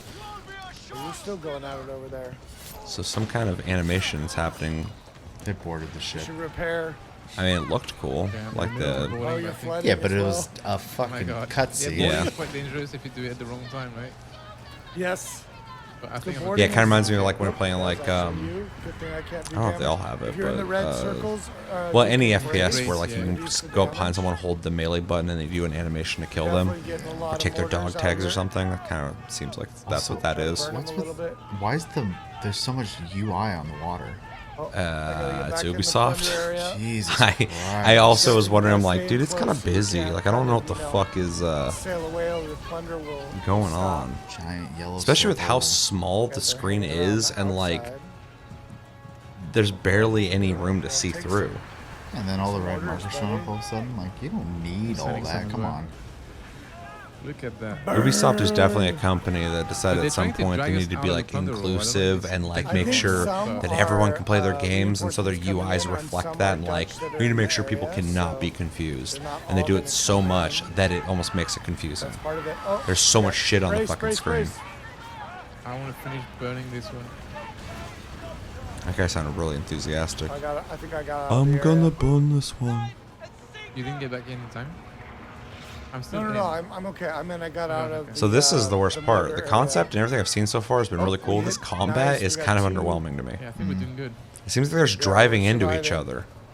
Like, is that what combat's gonna be like? You just drive into each other and shoot? Bombards against the towers, took them out really quickly. I mean, when it happens in Sea of Thieves, it's Quite like an like the event. combo of Like if someone mortars, you drives their take it fucking away, boat into yours, take it away, somebody's gonna have to repair their ship after that, and they might board, and all sorts of stuff happens. But this is just like wonky looking, like, oh shit, I can't move. He's driving into me. Well, that game is designed just to looting have these wrecks that tasks you're to do on sinking. the ship, though. Yeah, exactly. This isn't. The Yes. ship is your character. Yeah. This is your Just character waiting, we model. got 2 more Yeah. tracks and we finish So, the whole. We get the maximum coinage. Which is why It looks like you took out I'm having a all hard of time the, getting excited for it. Is because like reinforcements. The you last two are just basically like, just nope, made I'm a not doing it.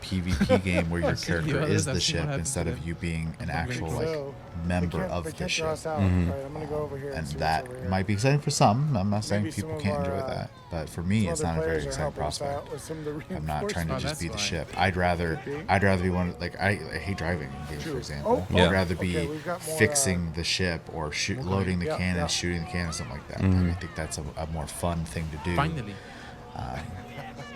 It is Yeah, that's Ubisoft easy. though, so I Well, could when see you in a do it by year them yourself, adding something like it's a lot that. harder. Sure. Dude, that's Just a saying. lot. If enough people said something. But that's not where it is now. Yeah. And if like again, I do think they're mostly making a PvP game. Yeah, Okay, And that's there's like fine. 4 or 5 Like, coming someone's in gonna right want there. that. I'm gonna go right in. You gonna go straight in? Send them on not fire appealing for right me. away. Okay. I wonder if they'll have a Try battle to- I'll royale go mode. long distance style. Oh, I don't have a. I wouldn't be I surprised. don't have an auxiliary weapon. All right, I think I've seen enough though. Agreed. So Okay, I'll just okay. let this run but mute it. We've been pretty much thorough about our thoughts on this, but any lasting things you kind of want to say on your overall impressions of what we saw of Skull and Bones? I mean, I guess to just like clarify, because I've been kind of mostly complaining. Mhm. I don't think it That was looks the like exact same boarding animation. I don't think it looks like a bad game, but it does not look like a game I'm interested in. I Mhm. think it's doing none of the stuff that I would want to do in a pirate game. And I kind of had the same problem when I played Sea of Thieves. I know I keep bringing it up, but really, what other pirate games can you compare to outside of like top-down like strategy style games? I think I love the way Sea of Thieves plays, but then I never feel like there's hard objectives to do. It's very much a sandbox game, which is totally cool. Yeah, but it's the game you want to play with friends because it's half the fun. Yeah, it's but just the scenarios. I'm task oriented. Yeah. And so having quests, I like, and I know you can find quests and stuff like that in Sea of Thieves as well. But it feels it feels like a sandbox game, which again, totally fine, not my cup of tea. But I do enjoy playing Sea of Thieves. I think it plays nice. I like the going down and fixing the ship and using the cannon and loading it and like boarding ships and actually having sword fights and stuff like that. Mhm. It feels like a pirate game. This feels like a ship game, not a pirate game. Yeah.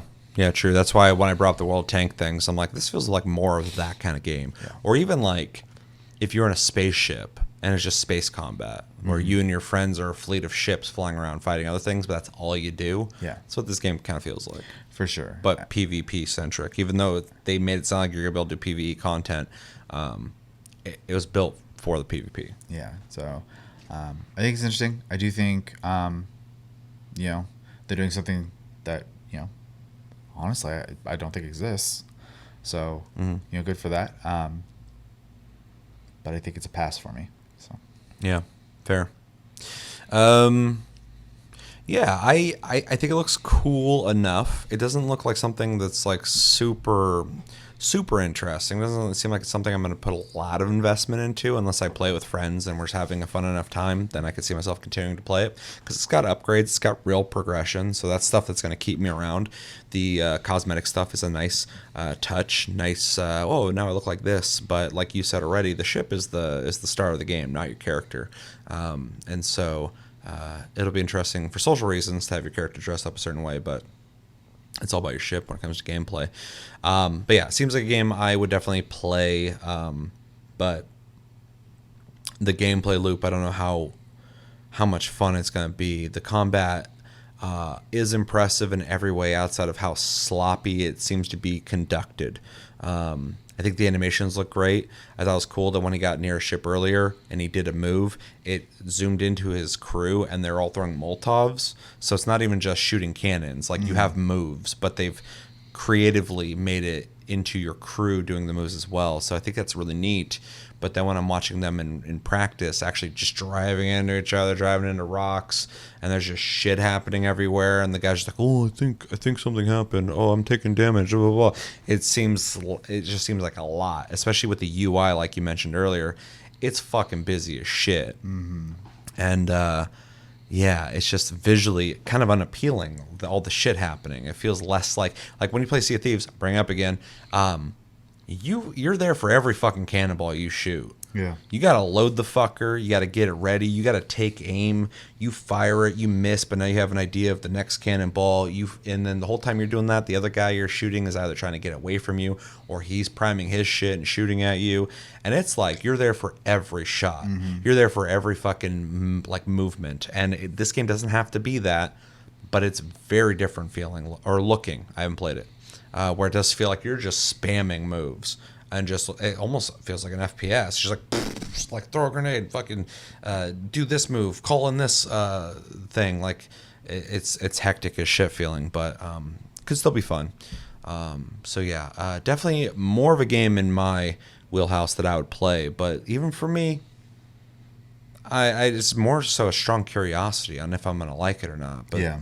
You know, it's not something I'm like I have to play, but it's a nice AAA looking game. It's super fucking it's an Ubisoft game. It's super detailed, a lot of shit going on, and that's appreciated. But I'm really curious to see how this game performs long term. I feel like plenty of people are gonna buy it when it first comes out, but I don't know how long it's gonna. How strong it's gonna be in the long term. Yeah, I'm sure they'll support it for years, but I just don't know. I don't know if there's a demographic of people large enough to keep this game afloat. Haha. But yeah, and that we'll see. But I'll be playing it when it comes out. I'm curious about it. So yeah, not exactly the game I wanted, but interesting enough. So that's I think where I'll keep it. You got anything else? No. All right. Well, we said a lot on Skull and Bones, so let us know in the comments where you guys coming from when it comes to this game. It's been a long time coming with this game, and it's finally revealed. Is the final product what you wanted from this game, or did you never have hype for this game? Or maybe you did have hype for this game, but then you saw it and you're like, I'm not really into that. Or maybe it's even better than you thought it was going to be. Is this game made for you? Maybe you play games like World of Tanks, and you're like, dude, this is exactly what the fuck I want to play. Let me know. Join the conversation. Let us know your thoughts on Skull and Bones, because it seems to be a game that's going to have people in different places when it comes to their thoughts on it. But yeah, we don't have a reading your comment segment because of our wonky schedule. It has not given you guys a whole lot of opportunities to give us comments, so we're going to be skipping that part. And so we're going to be ending this Tasty Cast. Anything to say before we do that? A lot of JRPGs to play this year, apparently. Fuck yeah. With that, that's going to do it for this episode of Tastecast, episode 169. As always, thank you for watching. Make sure to like and subscribe if you enjoyed this episode. Make sure to check out our other episodes. Check us out on our socials and our streams, linked down below. You can check out our Discord, linked down below as well. You can talk to us anytime, all the time. We're on iTunes, Spotify, and other podcast platforms if you prefer to listen to us. And we have a Discord, or not Discord, oh God, what is it? Patreon. If you'd like to support the channel more than liking, commenting, sharing, and subscribing if you're brand new. Also check me out on TikTok at Tasty Senpai and Tasty Loot Gaming. And yeah, Chevy, thank you for joining me. And thank you guys for joining me. I've been Seth. And until the next episode, have a good one, guys, and take it easy.